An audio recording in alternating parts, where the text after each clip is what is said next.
കരങ്ങളഞ്ചുള്ള ഗജാനനന്നു ഞാൻ, കരിമ്പുതേൻ ശർക്കര നല്ല കാതളം, കൊടുത്തിരപ്പേൻ പല പൊഴുതുമാതരാൽ, മനക്കുരുന്നിന്നു തുണയ്ക്ക സന്തതം. 51 അക്ഷരാളീ കലിതതനുലതേ, വേദമാകുന്ന ശാഖിക്കൊമ്പത്തൻ പോടുപുക്കും, കുസുമതതിയിലെന്തുന്ന പൂന്തേൻ കുഴമ്പേ. ചെമ്പൊൽ താർബാണഡംബപ്രശമന സുകൃതോപാത്ത സൗഭാഗ്യലക്ഷ്മി, സമ്പത്തേ കുമ്പിടുന്നേൻ കഴലിണ വലയാധീശ്വരീ വിശ്വനാഥേ. സദാശിവസമാരംഭാം ശങ്കരാചാര്യമധ്യമാം, അസ്മദാചാര്യപര്യന്താം വന്ദേ ഗുരുപരംപരാം. സമസ്തജനകല്യാണേ നിരതം കരുണാമയം, നമാമി ചിന്മയം ദേവം സദ്ഗുരും ബ്രഹ്മവിദ്വരം.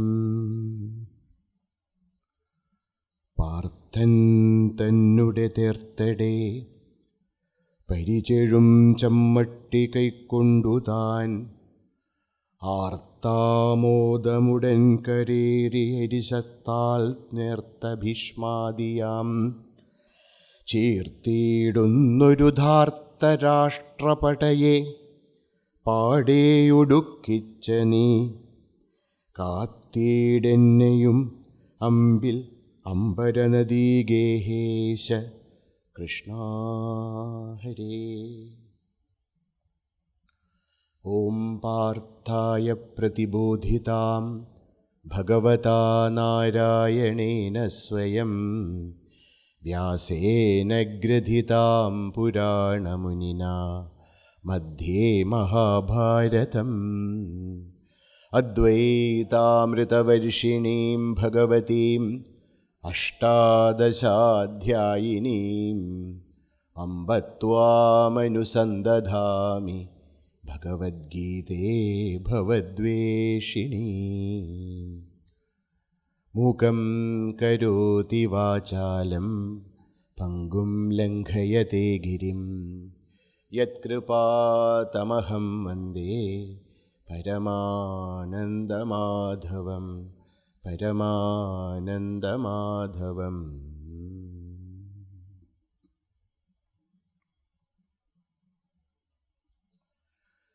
ഹരി ഓം.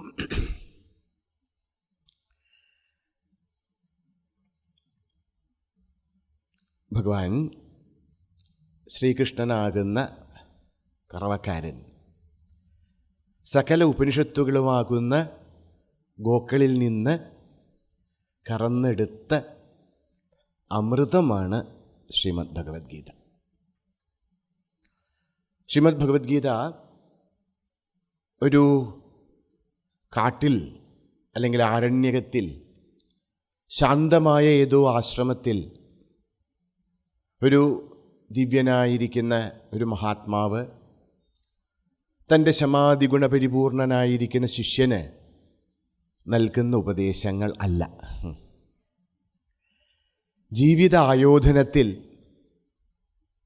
അഹങ്കാരത്തിൻ്റെയും മമാകാരത്തിൻ്റെയും മമത്വത്തിൻ്റെയും സ്നേഹത്തിൻ്റെയും കൃത്യത്തിൻ്റെയും അകൃത്യത്തിൻ്റെയും ധർമ്മത്തിൻ്റെയും അധർമ്മത്തിൻ്റെയും യുദ്ധഭൂമിയിൽ നമ്മൾ ഓരോരുത്തരും നിൽക്കുമ്പോൾ ഇനി ഞാൻ എന്താ ജീവിതത്തിൽ ചെയ്യേണ്ടത്, എനിക്ക് എന്താണ് ഒരു രക്ഷ എന്നോർത്തു നിൽക്കുന്ന നമ്മളാകുന്ന ഓരോ അർജുനനും, കേൾക്കാൻ തയ്യാറായ ഓരോ അർജുനനും വേണ്ടി ജീവിതാശ്ലേഷിയായ ഉപദേശങ്ങൾ ഭഗവാൻ നൽകുന്നു.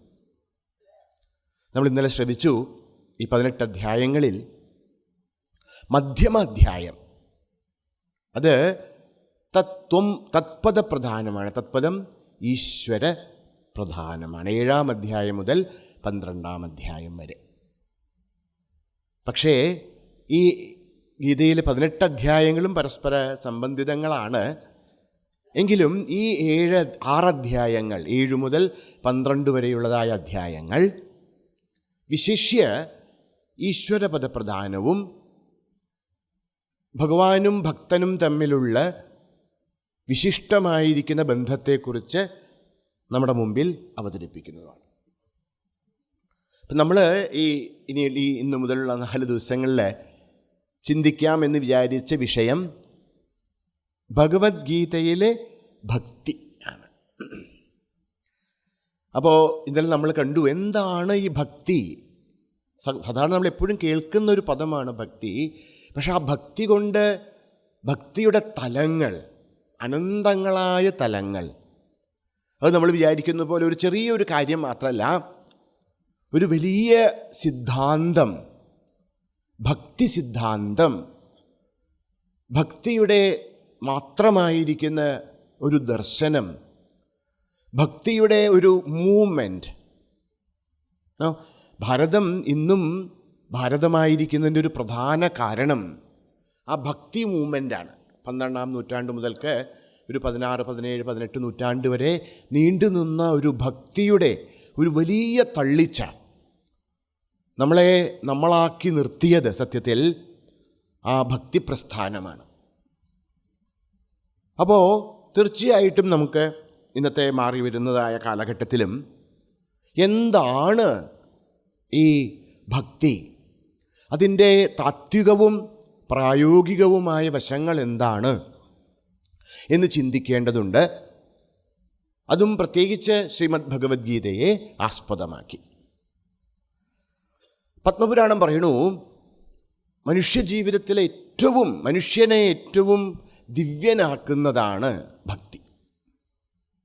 എന്തുകൊണ്ട് പറയാണ്, സകല ഭുവന മധ്യേ നിർധനാഹ തേപി ധന്യാഹ നിവസതി ഹൃദയേഷാം ശ്രീഹരേർ ഭക്തിരേഖ ഹരിരപി നിജലോകം സർവധാതോ വിഹായ പ്രവിശതി ഹൃദി തേഷാം ഭക്തിസൂത്രോപനദ്ധ. പറയാണ്, ശ്രീ ഭഗവാന് വൈകുണ്ഠത്തിലിരിക്കാനല്ല താല്പര്യം, പിന്നെയോ ഭക്തന്മാരുടെ ഹൃദയങ്ങളിൽ വസിക്കാനാണ് താല്പര്യം.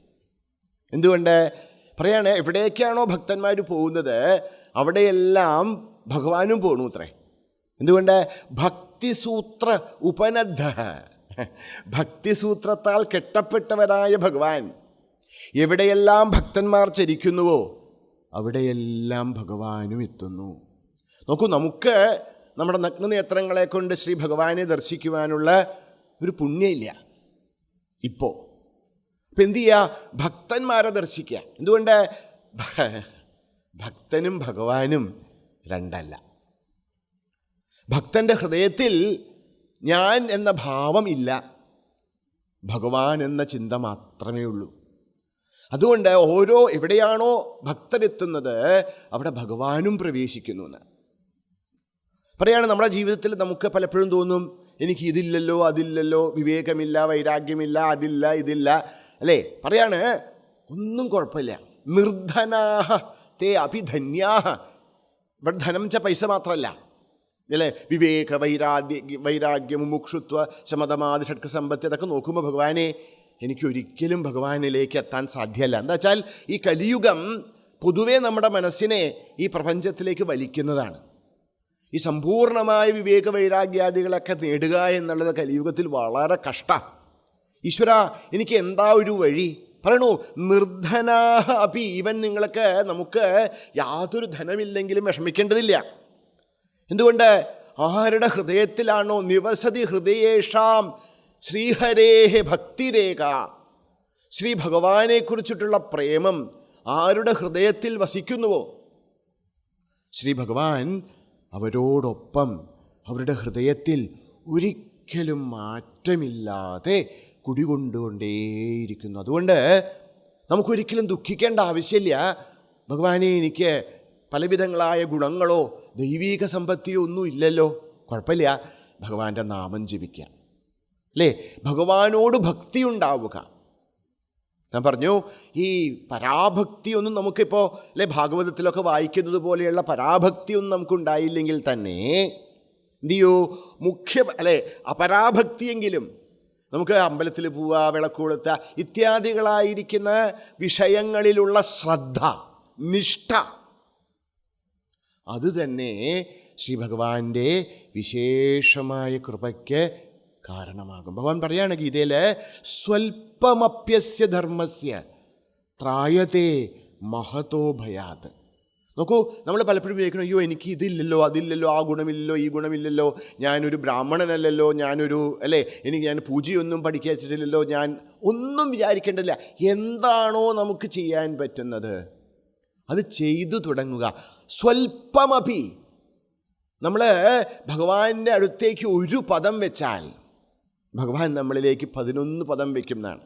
സത്യത്തിൽ 11 പദമല്ല, ഭഗവാൻ സദാ നമ്മുടെ ഹൃദയത്തിൽ ഇരുന്നുകൊണ്ട് എപ്പോഴാണ് ഇവരൊന്ന് എന്നെ നോക്കുക, എന്നാണ് അവരുടെ മനസ്സ് എന്നിലേക്ക് വരിക എന്ന് മാത്രം വിചാരിച്ചുകൊണ്ട് ഭഗവാൻ നമ്മുടെ ഹൃദയത്തിൽ തന്നെ വസിക്കുന്നവനാണ്. അപ്പോൾ ഈ ഭക്തി മഹാത്മ്യം എത്രയാണെന്ന് പറയാൻ പറ്റില്ല. പറയണു, ജയതി ജയതി ഭക്തി സർവലോകേഷു നിത്യം. ഈ ലോകത്തിലെ എല്ലാ ലോകങ്ങളിലും ഭക്തി എപ്പോഴും ജയിച്ചുകൊണ്ടേയിരിക്കണു. എന്താ ഭക്തിക്ക് ജയമുണ്ടാകാൻ കാരണം? അത് നമ്മുടെ നാട്ടിൽ മാത്രമല്ല, അത് ഭാരതമാകട്ടെ, ലോകത്തിൻ്റെ ഏത് രാജ്യങ്ങളാകട്ടെ, ആരുടെ ഹൃദയത്തിലാണോ ഭക്തിയുടേതായ ഒരു തള്ളിച്ച വരുന്നത്, ആ ഭക്തിയുടെ തള്ളിച്ചയെ, ഭക്തിയുടെ ആവിർഭാവത്തെ, ഭക്തിയുടെ പ്രകടനത്തെ തടുക്കുവാൻ ആർക്ക് സാധ്യമല്ല, കലിക്കുപോലും സാധ്യമല്ല. അതാണ് ഭക്തിയുടെ മഹാത്മ്യം. പറയണു, ജയതി ജയതി ഭക്തി സർവലോകേഷു, എല്ലാ ലോകങ്ങളിലും, എല്ലാ തലങ്ങളിലും. ഈ ലോകങ്ങൾ എന്ന് പറഞ്ഞാൽ അഫ്കോഴ്സ് 14 ലോകങ്ങൾ, അതിലും ലുച്ച് കാണപ്പെടുക എന്നാണ് ലോകത്തിൻ്റെ അർത്ഥം. ഇവിടെ നമ്മളൊക്കെ വിചാരിക്കുന്നത് ഇതൊരു ലോകമാണെന്ന്. അല്ല, നമ്മൾക്ക് ഓരോരുത്തർക്കും നമ്മുടേതായ ലോകങ്ങളുണ്ട്, അല്ലേ? അതുകൊണ്ട് ഓരോ വ്യക്തിക്കും, അവൻ താമസികനാകട്ടെ, രാജസികനാകട്ടെ, സാത്വികനാകട്ടെ, ഏത് തലത്തിലിരിക്കുന്നവൻ, അഭിചേത് സുദുരാചാര. ഇതിനപ്പുറത്ത് എന്താ പറയേണ്ടത്? ഭഗവാൻ പറയാണ്, അഭിചേത് സുദുരാചാര. ഒരാളുണ്ടോട്ടെ, അദ്ദേഹം എല്ലാവിധങ്ങളായിരിക്കുന്ന പാപകൃത്യങ്ങളും ചെയ്തു എന്ന് വെക്കട്ടെ, അഭിചേത് സുദുരാചാരോ. പക്ഷേ ഒരു ദിവസം അയാൾക്ക് മനസ്സിലാവാണ്, ഭഗവാനെ, ഞാൻ വലിയതായ തെറ്റുകൾ ചെയ്തല്ലോ, എനിക്കിനി ഒരാശ്രയമില്ലല്ലോ. അയ്യോ ഭഗവാനെ, അവിടുന്നല്ലാതെ എനിക്ക് വേറൊരു ആശ്രയമില്ല എന്ന ഭാവത്തിൽ എപ്പോഴാണോ മഹാപാപിയായ ഒരാൾ പോലും ഭഗവാന്റെ പാദങ്ങളെ ഭജിക്കുന്നത്, അഭിചേത് സുദുരാചാരോ ഭജത്തെ മാം അനന്യഭാഗ്, എനിക്കിനി ഭഗവാനല്ലാതെ വേറൊരു ആശ്രയമില്ല എന്ന ഭാവത്തോടുകൂടി, അനന്യഭക്തിയോടുകൂടി എപ്പോഴാണോ നമുക്ക് ഭഗവാനെ ധ്യാനിക്കാൻ, ഭഗവാനെ ആശ്രയിക്കാൻ സാധിക്കുക, പറയാണ് സാധുരേവ സമന്തവ്യ. അന്നു മുതൽക്ക്, എപ്പോഴാണോ നമ്മുടെ ഹൃദയം ഭഗവാന് സമർപ്പിതമാകുന്നത്, അന്നു മുതൽക്ക് ഭഗവാന്റെ കണ്ണിൽ നമ്മളെല്ലാവരും സാധുക്കളാണ്. ജഗത്തെങ്ങനെ നമ്മളെ നോക്കും അതറിയില്ല, അല്ലേ? അതിൻ്റെ ആ മാഹാത്മ്യമാണ് അങ്കുലീമാലയുടെ കഥ. അങ്കുലീമാല നമുക്കറിയാവുന്ന പോലെ ഒരു മഹാപാപിയായിരുന്നു. എത്രയോ പേരെ കൊന്ന് അവരുടെ തള്ളവിരൽ കൊണ്ട് മാലയുണ്ടാക്കിയിട്ട് ഘോരനായ ക്രൂരനായ. പക്ഷേ എപ്പോഴാണോ ആ അങ്കുലീമാലയുടെ ഹൃദയത്തിൽ ശ്രീ ബുദ്ധഭഗവാന്റെ പാദപങ്കജങ്ങളിൽ ആ നിശ്ചലമായ ഭക്തി ഉണ്ടായത്, ആ നിമിഷം ബുദ്ധനെ സംബന്ധിച്ചിടത്തോളം അദ്ദേഹം ആരാണ്? സാധുവാണ്. എന്തുകൊണ്ട്? സമ്യക് വ്യവസിതോ ഹി സഹ, അവൻ നേരായ വഴിയിൽ വന്നിരിക്കുന്നു. അതുകൊണ്ട് ഈ സർവ്വലോകങ്ങൾ എന്ന് പറഞ്ഞാൽ ഭൂമി, അന്തരീക്ഷം മുതലായ മാത്രമല്ല, നമ്മളെല്ലാവരും പല പല പല ലോകങ്ങളിലാണ്. ലോകം ഇന്ദ്രിയങ്ങൾ എന്ന് അർത്ഥമുണ്ട്, ലുച്ച്, ടു സീ, അല്ലേ? ഈ ലോകത്തിൻ്റെ വിവിധ കാര്യങ്ങളെ കാണുന്നത് കൊണ്ട് ലോകം, അനുഭവിക്കുന്നത് കൊണ്ട് ലോകം. അതുകൊണ്ട് പലവിധ അനുഭവങ്ങളിലൂടെ കടന്നു പോകുന്ന നമ്മളെല്ലാവരും പലവിധ ലോകങ്ങളിലാണ്. ഈ ലോകങ്ങളിലെല്ലാം അത് വളരെ ഉദാത്തമായൊരു മനസ്സാകട്ടെ, അതിൻ്റെ ഒന്നാമത്തെ പടി, ആത്മീയതയുടെ ഒന്നാമത്തെ പടി വയ്ക്കുന്നതായ ഒരു ശിശുവാകട്ടെ, അവരുടെ എല്ലാവർക്കും ഏറ്റവും പ്രാപ്യമായിട്ടുള്ളതാണ് ഭക്തി. ജയതി ജയതി ഭക്തി സർവലോകേഷു നിത്യം. എന്താ അങ്ങനെ പറയാം? കാരണം എന്തുകൊണ്ടാണ് ജയതി, അല്ലെ, ഭക്തി എല്ലായിടത്തും ജയിക്കുന്നു എന്ന് പറയാൻ കാരണം? പറയാണ്, തരതി തരതി മായാം ഭക്തിയുക്തോ നരോഹി.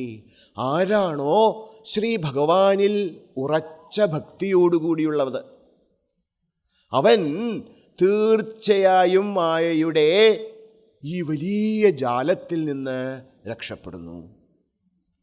ഭഗവാൻ ഗീതയിൽ പറയണു, മമമായ ദുരത്യയ. ആരെങ്കിലും പോയി മായയോട് നേരിട്ട് യുദ്ധം ചെയ്യാൻ ശ്രമിച്ചാൽ എന്ത് സംഭവിക്കുന്നറിയോ? മായ എന്തുകൊണ്ടാണോ നമ്മൾ മായയെ എതിർക്കാൻ ശ്രമിക്കുന്നത്, അതിനെ ഉപയോഗിച്ച് നമ്മളെ ബദ്ധനാക്കി കളയും. ഉദാഹരണത്തിന്, ഞങ്ങൾ ഈ വേഷമൊക്കെ ഇടുന്നു, അല്ലേ, കാഷായമൊക്കെ ധരിക്കണു. ഞങ്ങൾ വിചാരിക്കുകയാണ് ഞങ്ങൾ സന്യാസികളാണ്. ഞങ്ങൾ എന്തിനാ സന്യാസിയായത്? ശ്രീ ഭഗവാനെ അറിയാനാണ്, ആത്മസ്വരൂപത്തെ അറിഞ്ഞനുഭവിക്കാനാണ് ഞങ്ങൾ സന്യാസികളായത്. പക്ഷെ മായ എന്തു ചെയ്യും? മായ ഈ സന്യാസം കൊണ്ട് ഞങ്ങളെ ബന്ധിക്കും. ഞാൻ സന്യാസി, നിങ്ങളൊക്കെ ഗൃഹസ്ഥർ, താഴെ ഇരിക്കൂ അല്ലേ? എന്തുകൊണ്ടാണോ നമ്മൾ രക്ഷപ്പെടാൻ വേണ്ടി ശ്രമിക്കുന്നത്, അതുകൊണ്ട് നമ്മളെ ബന്ധിക്കുന്നവളാണ് മായ. ആ മായയെ കടന്നു പോവുക എന്നത് നമുക്കൊന്നും സുസാധ്യമല്ല. എന്താ ഒരു വഴി? ഇതിൽ ഭഗവാൻ പറയണു, മമമായ ദുരത്യയ. അതിനെ കടന്നു പോവുക എന്നതൊന്നും എളുപ്പമല്ല. പക്ഷേ മാമേവയേ പ്രപദ്യന്തേ മായാം ഏതാം തരന്തി തേ. ആരാണോ ശ്രീ ഭഗവാന്റെ പാദപങ്കജങ്ങളെ ആശ്രയിച്ച്, ഭഗവാനെ എൻ്റെ അടുത്ത് ഒന്നുമില്ല, ഞാനൊന്നുമല്ല ഭഗവാനെ, അല്ലേ, അവിടുന്ന് എന്നെ രക്ഷിച്ചു കൊള്ളണേ എന്ന് പ്രാർത്ഥിച്ച് ഭഗവാന്റെ പാദങ്ങളിൽ ഭക്തി വളർത്തുന്നത്, അവർ തീർച്ചയായിട്ടും എന്ത് ചെയ്യുന്നു? മായയെ തരണം ചെയ്യുന്നു. അതെങ്ങനെയാ?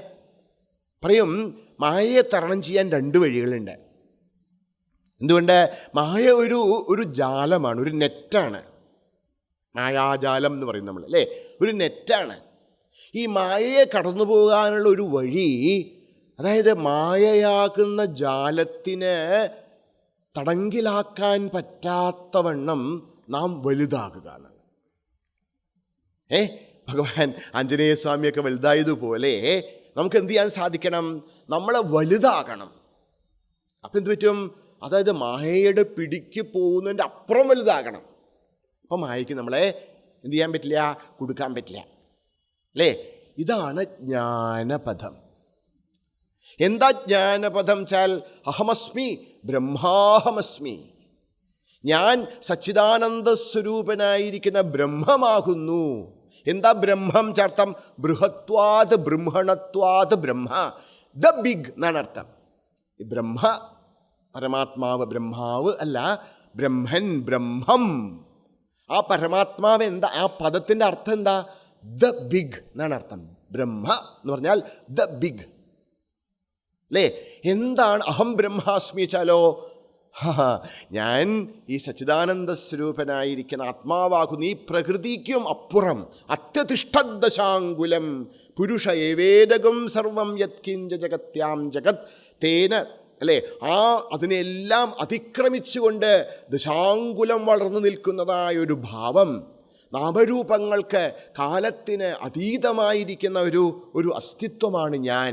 അല്ലാതെ ജനിച്ചു മരിച്ച് അല്ലേ നശിച്ചുകൊണ്ടിരിക്കുന്ന വെറും ഒരു പുഴുവല്ല എന്ന ബൃഹത്വം, ആ അനുഭവം നമുക്കുണ്ടായാൽ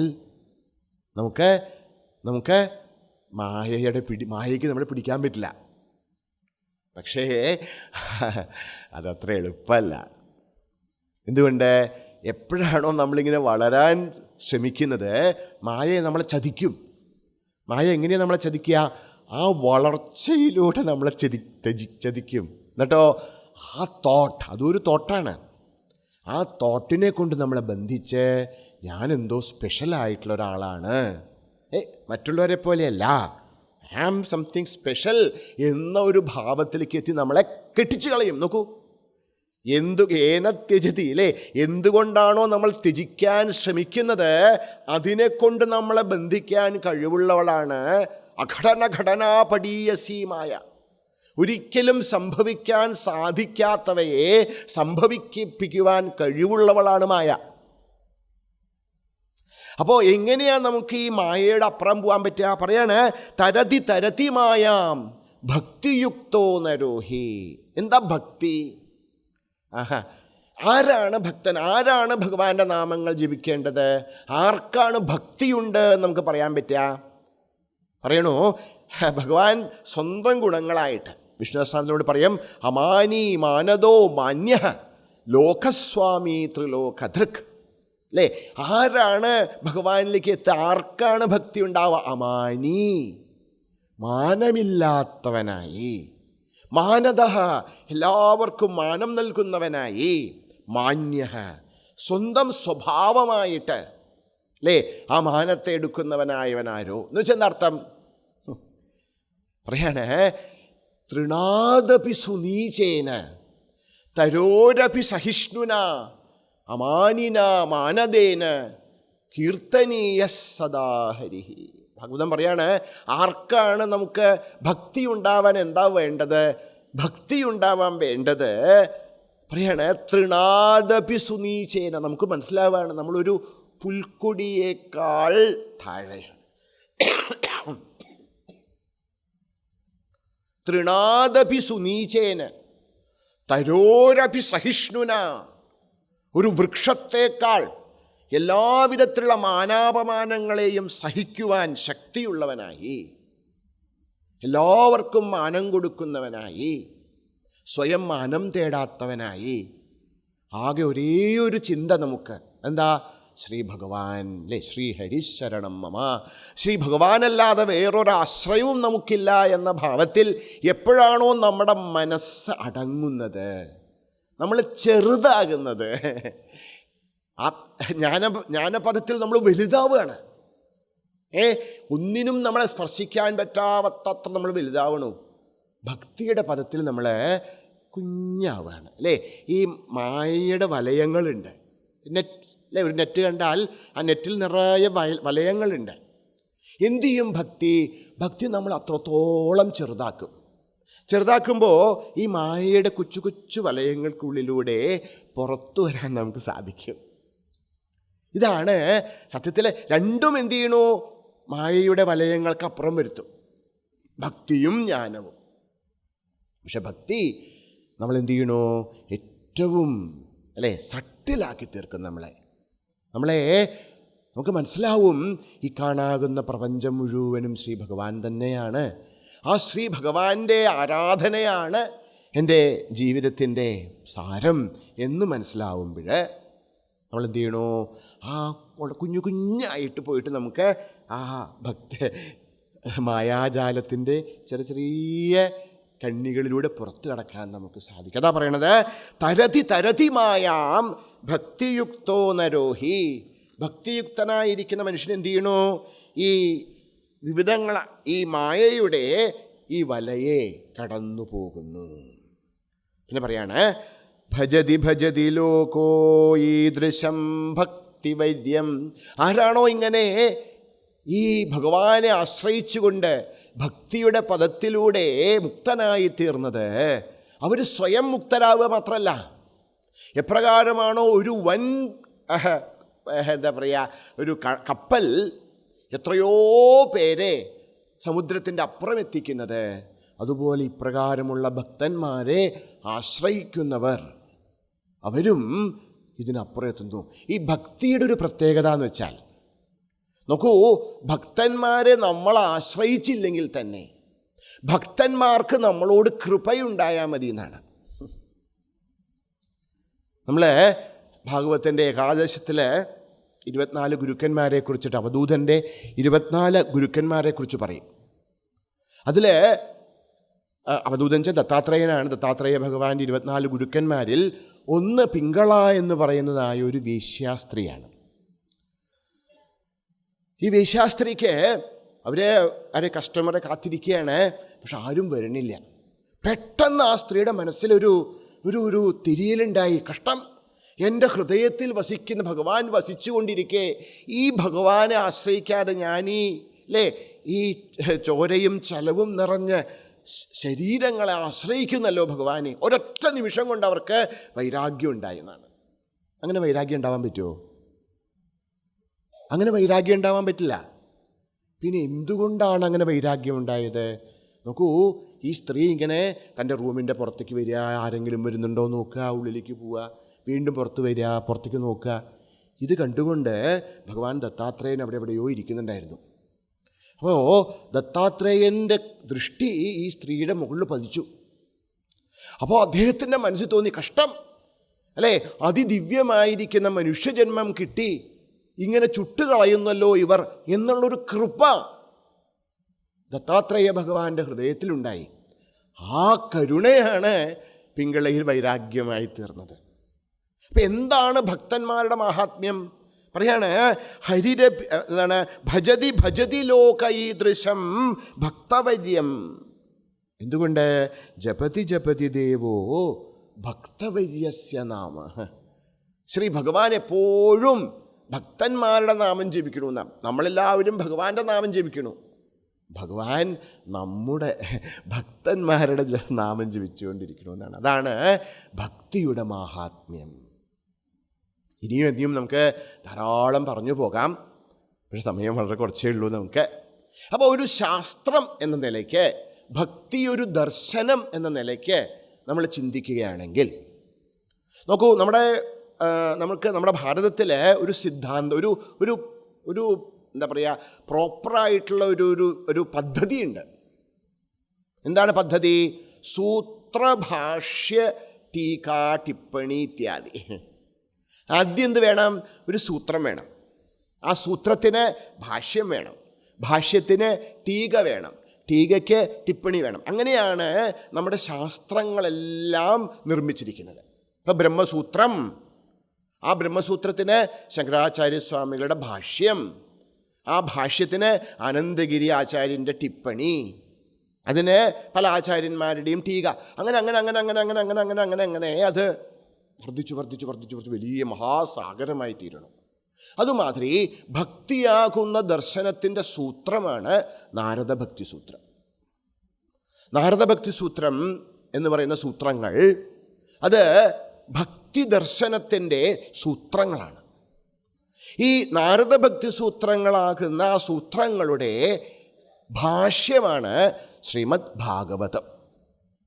എപ്പോഴെങ്കിലും നമ്മൾ നാരദഭക്തി സൂത്രം നന്നായി വായിച്ചിട്ട് പിന്നെ ശ്രീമദ് ഭാഗവതം വായിക്കുമ്പോൾ നമുക്ക് കാണും, നാരദൻ പറയുന്ന ഓരോരോരോ പോയിന്റുകളെ എടുത്തെടുത്ത് അതിനെ വ്യാഖ്യാനിക്കുകയാണ് ഇവിടെ ശ്രീമദ് ഭാഗവതത്തിൽ.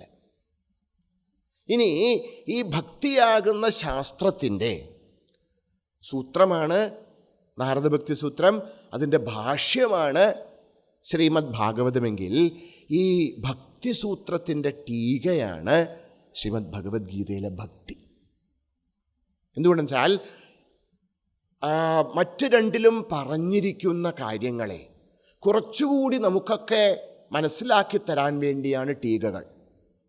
നോക്കൂ, സൂത്രവും ഭാഷ്യമൊക്കെ വായിക്കുമ്പോൾ അത് വളരെ ഗഹനങ്ങളായിരിക്കും, പെട്ടെന്ന് നമുക്ക് മനസ്സിലാക്കാൻ പറ്റിയെന്ന് വരില്ല. ഇപ്പം എന്ത് ചെയ്യണു ആചാര്യന്മാർ? നമുക്ക് സാമാന്യ ജനങ്ങൾക്ക് ഇതെന്താണ് ഈ സാധനം എന്ന് മനസ്സിലാക്കാൻ വേണ്ടി അതിമനോഹരമായി നമുക്ക് വ്യാഖ്യാനിച്ചു തരുന്നതിനെയാണ് ടീക. അപ്പോൾ ശ്രീമദ് ഭക്തിയാക്കുന്ന ദർശനത്തിൻ്റെ ടീകാസ്ഥാനം ശ്രീമദ് ഭഗവത്ഗീതയ്ക്കുണ്ട്. അപ്പോൾ എന്താണ് ഒരു ദർശനത്തിലെ വിഷയങ്ങൾ അല്ലേ? ഭക്തിയാക്കുന്ന ദർശനത്തിലെ 4 പ്രധാന വിഷയങ്ങളാണ്. ഒന്നാമതായിട്ട് ഭക്തി എന്ന് പറയുമ്പോൾ ആദ്യം തന്നെ ആരോട് ഭക്തി? ഭഗവാനോട് ഭക്തി. സോ ഭഗവാൻ എന്നതാണ് ഒന്നാമത്തെ ഘടകം. രണ്ടാമത്തെ ഘടകമാണ് ഭക്തൻ.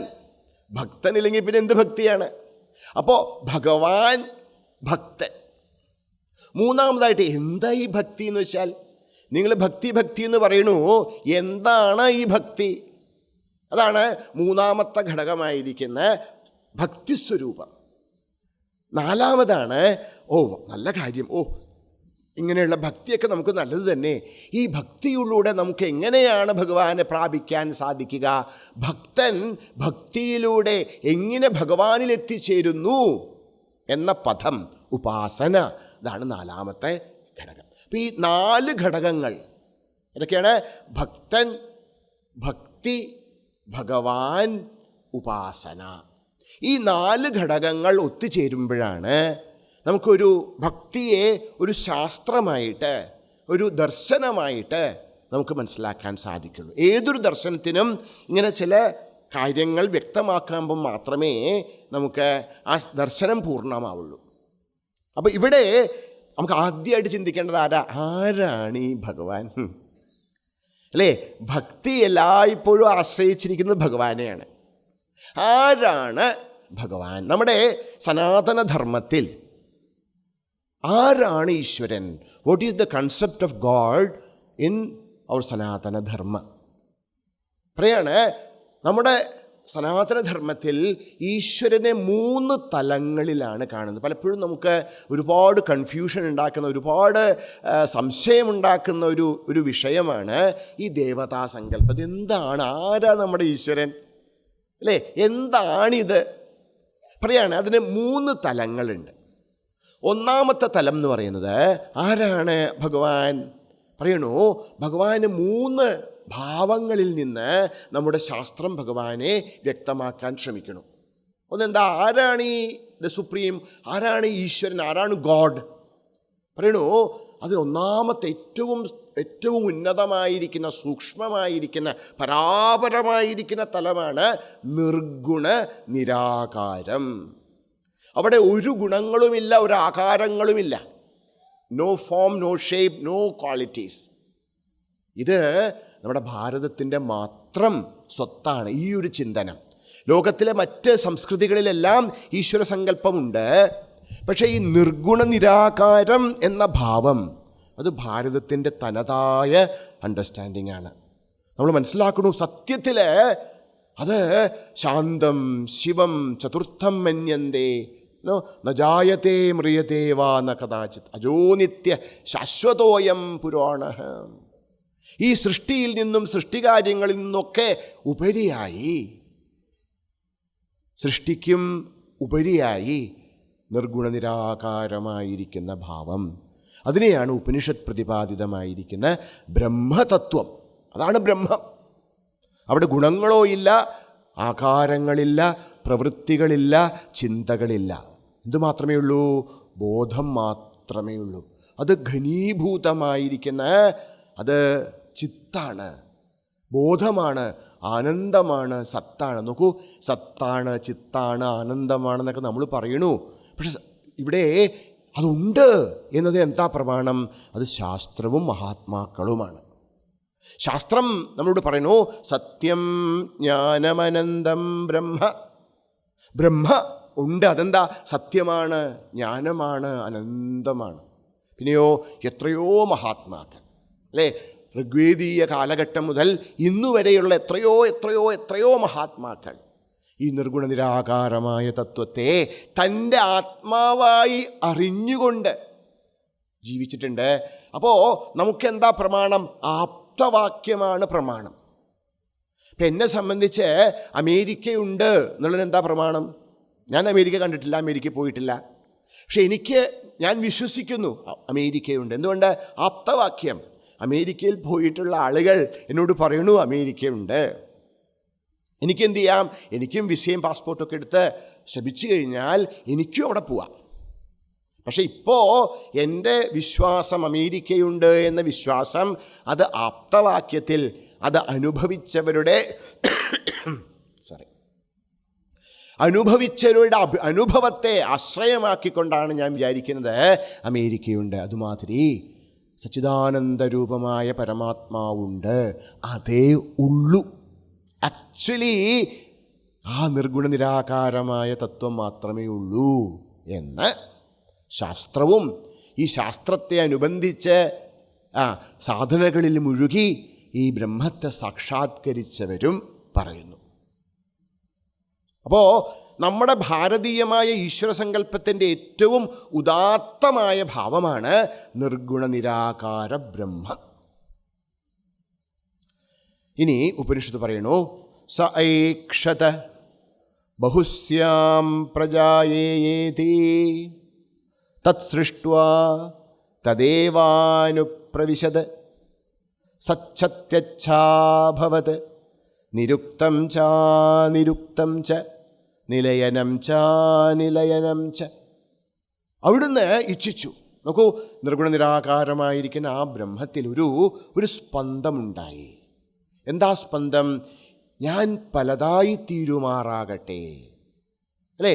ഞാൻ മാത്രമുള്ളപ്പോൾ ഒരു അനന്തം, പക്ഷേ ഞാൻ പലതായി ഈ ലോകത്തിലെ ദ്രഷ്ടാവും ദൃശ്യവും ഒക്കെ ആയി തീരുമ്പോൾ വേറൊരാനന്ദം.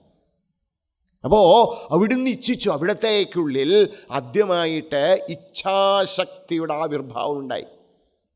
ആ ഇച്ഛാശക്തി ആഗ്രഹിച്ചു. അതിൻ്റെ ഫലമായിട്ട് ജ്ഞാനശക്തിയും ക്രിയാശക്തിയും ഉണ്ടായി.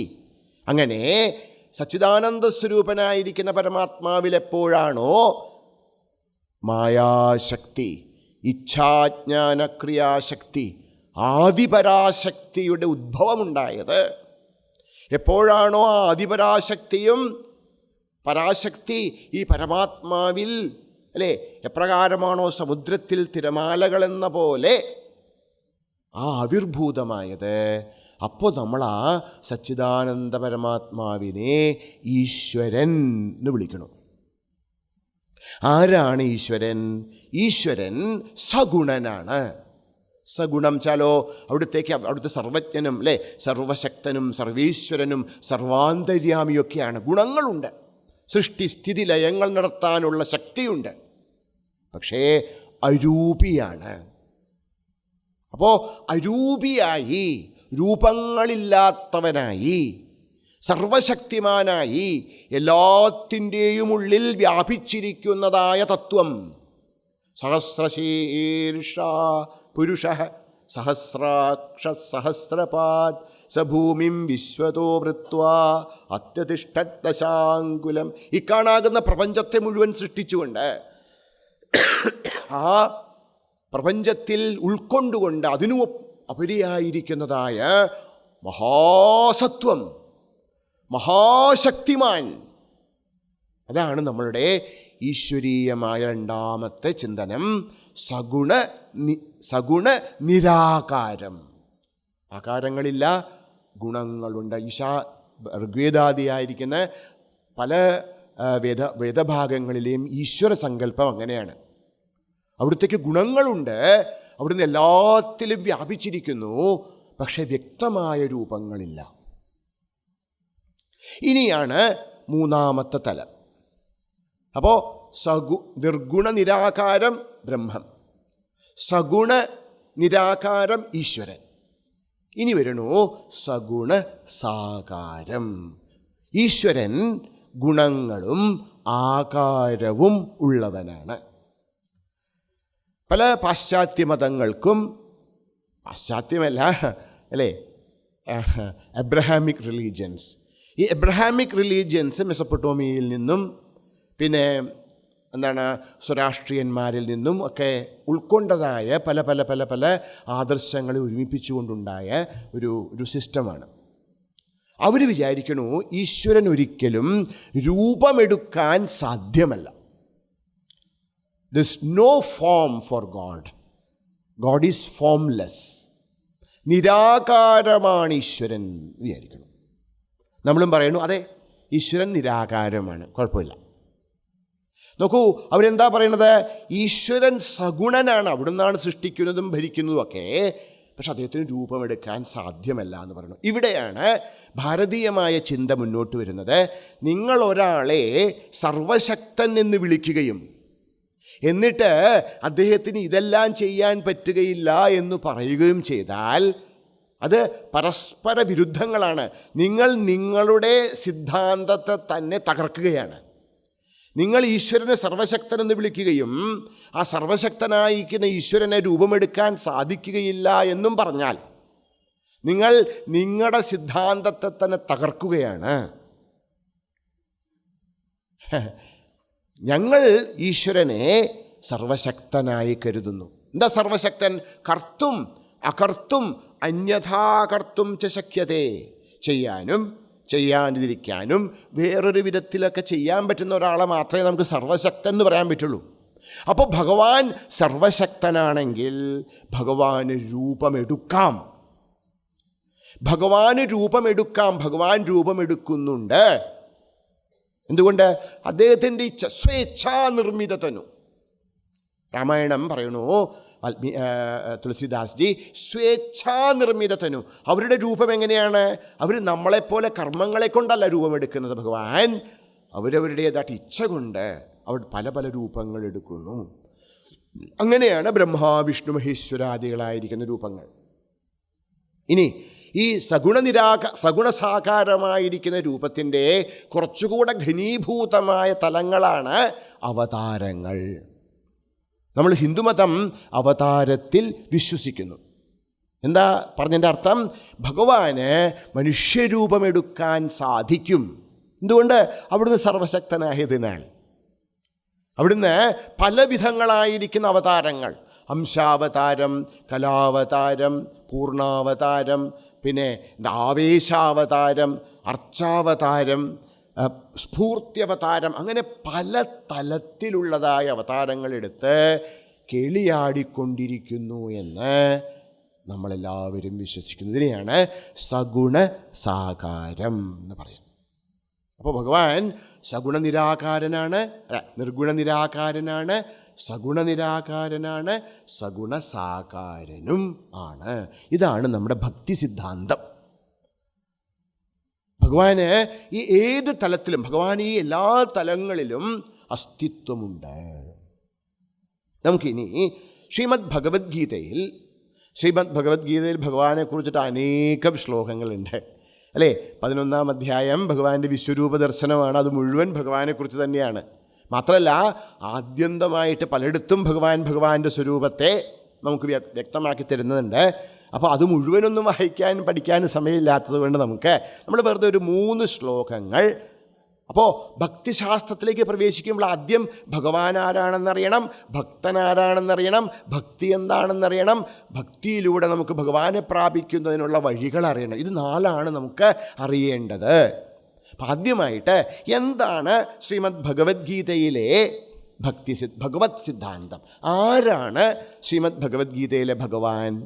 ഞാൻ പറഞ്ഞതുപോലെ ഞാനിവിടെ വെറും ഒരു 3 ശ്ലോകങ്ങൾ, ഒരു സ്വാദ് നോക്കാൻ വേണ്ടിയിട്ട് 3 ശ്ലോകങ്ങൾ വെച്ചിട്ടുണ്ടെന്നേ ഉള്ളൂ.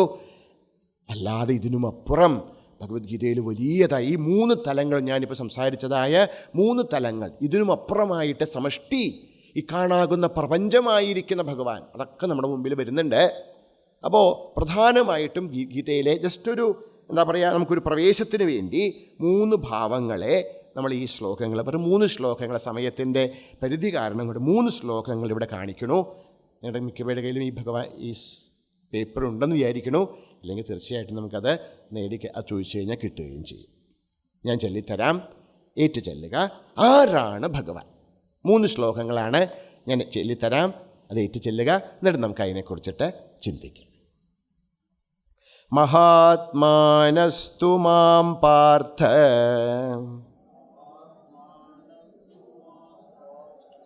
ദൈവീം പ്രകൃതിമാശ്രിതാഃ ഭജന്ത്യനന്യമനസോ ജ്ഞാത്വാ ഭൂതാദിമവ്യയം അഹം സർവസ്യ പ്രഭവഃ മത്തഃ സർവം പ്രവർത്തതേ ഇതി മത്വാ ഭജന്തെ മാം ബുധാ ഭാവസമന്വിതാഃ ഈശ്വരഃ സർവഭൂതാനാം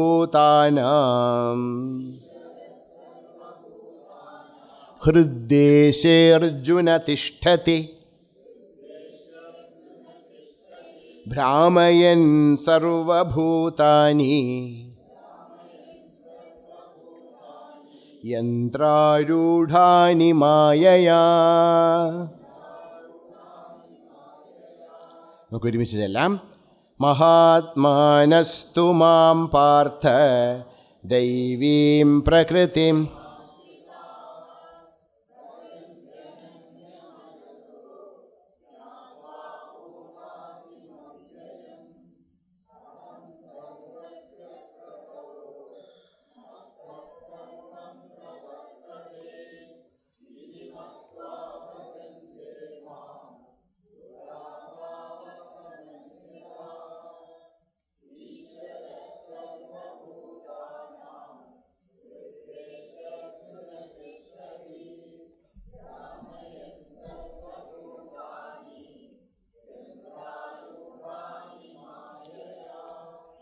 നേരത്തെ പറഞ്ഞതുപോലെ ഇവിടെ ഈശ്വര സങ്കല്പത്തെക്കുറിച്ചിട്ടുള്ള ചർച്ചകൾ അവസാനിക്കുന്നില്ല ശ്രീമദ് ഭഗവത്ഗീതയിൽ.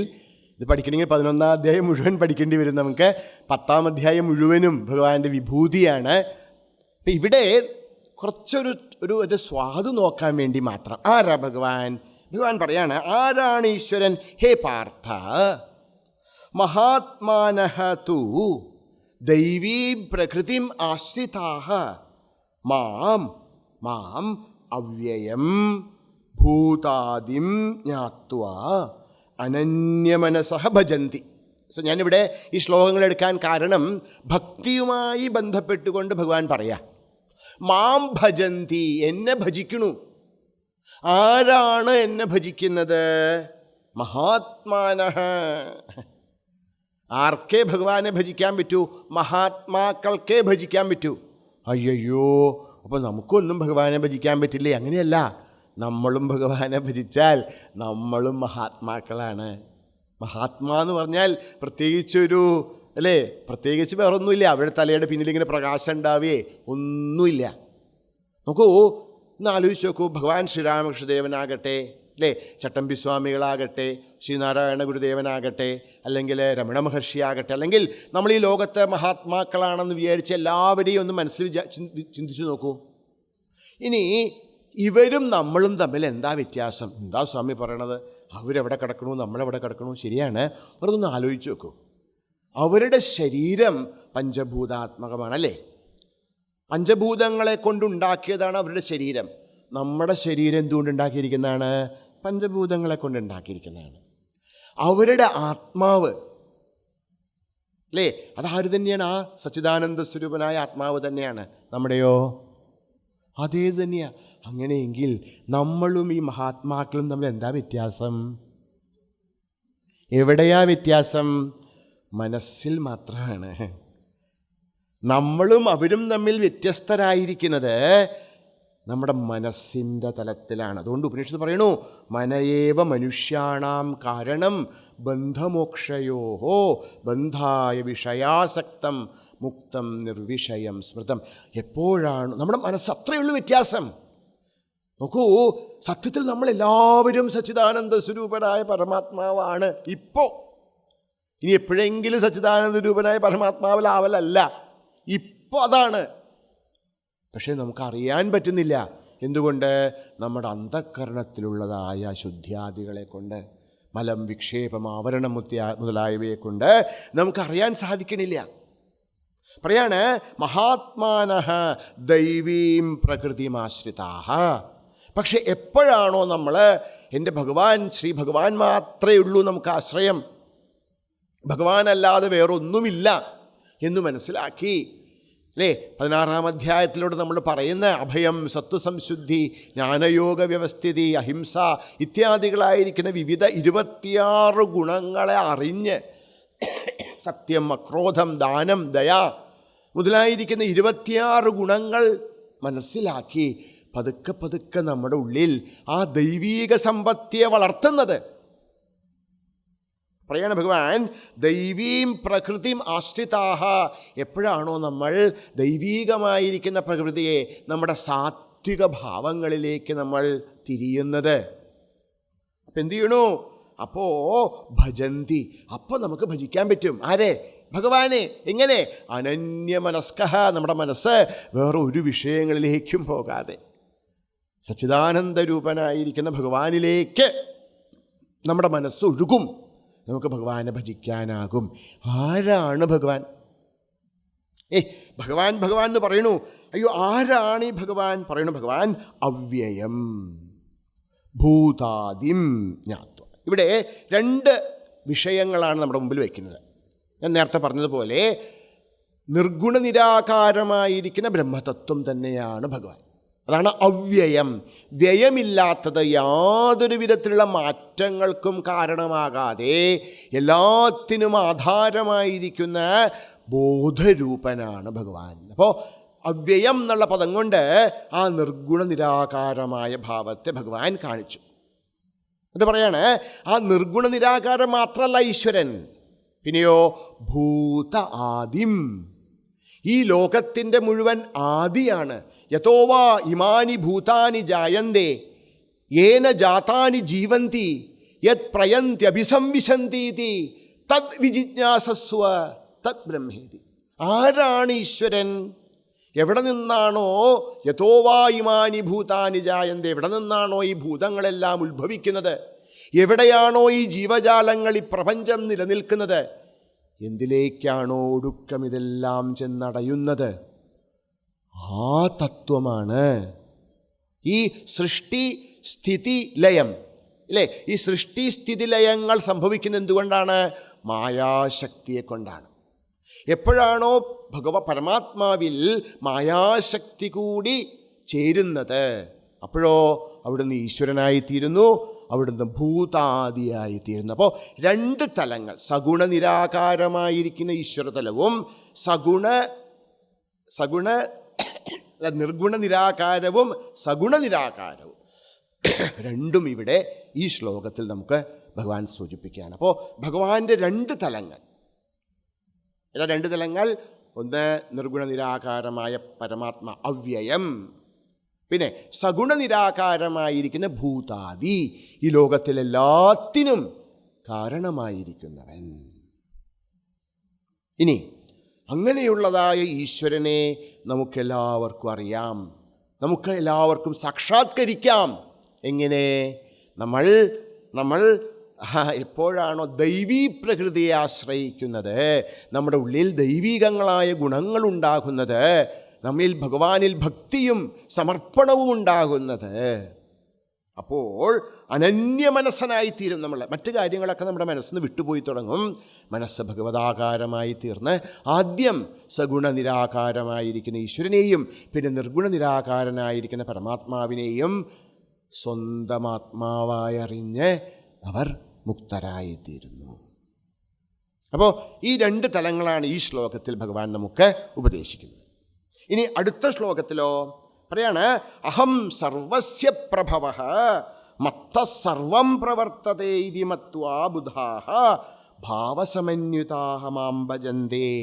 ഞാൻ എല്ലാത്തിൻ്റെയും കാരണമാണ്, എന്നെക്കൊണ്ടാണ് എല്ലാം പ്രവർത്തിക്കുന്നത്. അപ്പോൾ ഭഗവാൻ സഗുണ നിരാകാരൻ മാത്രമല്ല, സഗുണസാകാരനുമാണ്. അവിടുന്ന് എല്ലാമാണ്. ഇതുമാത്രമാണ് എന്ന് പറയാൻ പറ്റില്ല. അവിടുന്നാണ്.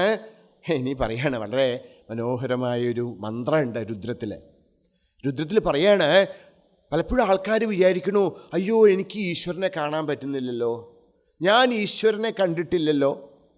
പറയാണ്, ഈ വെള്ളം ചുമക്കുന്നതായ സ്ത്രീകളും കാലി മേയ്ക്കുന്നതായ ആളുകളും പോലും സൂര്യനെ കാണുന്നു, അല്ലേ? പ്രപഞ്ചത്തെ കാണുന്നു.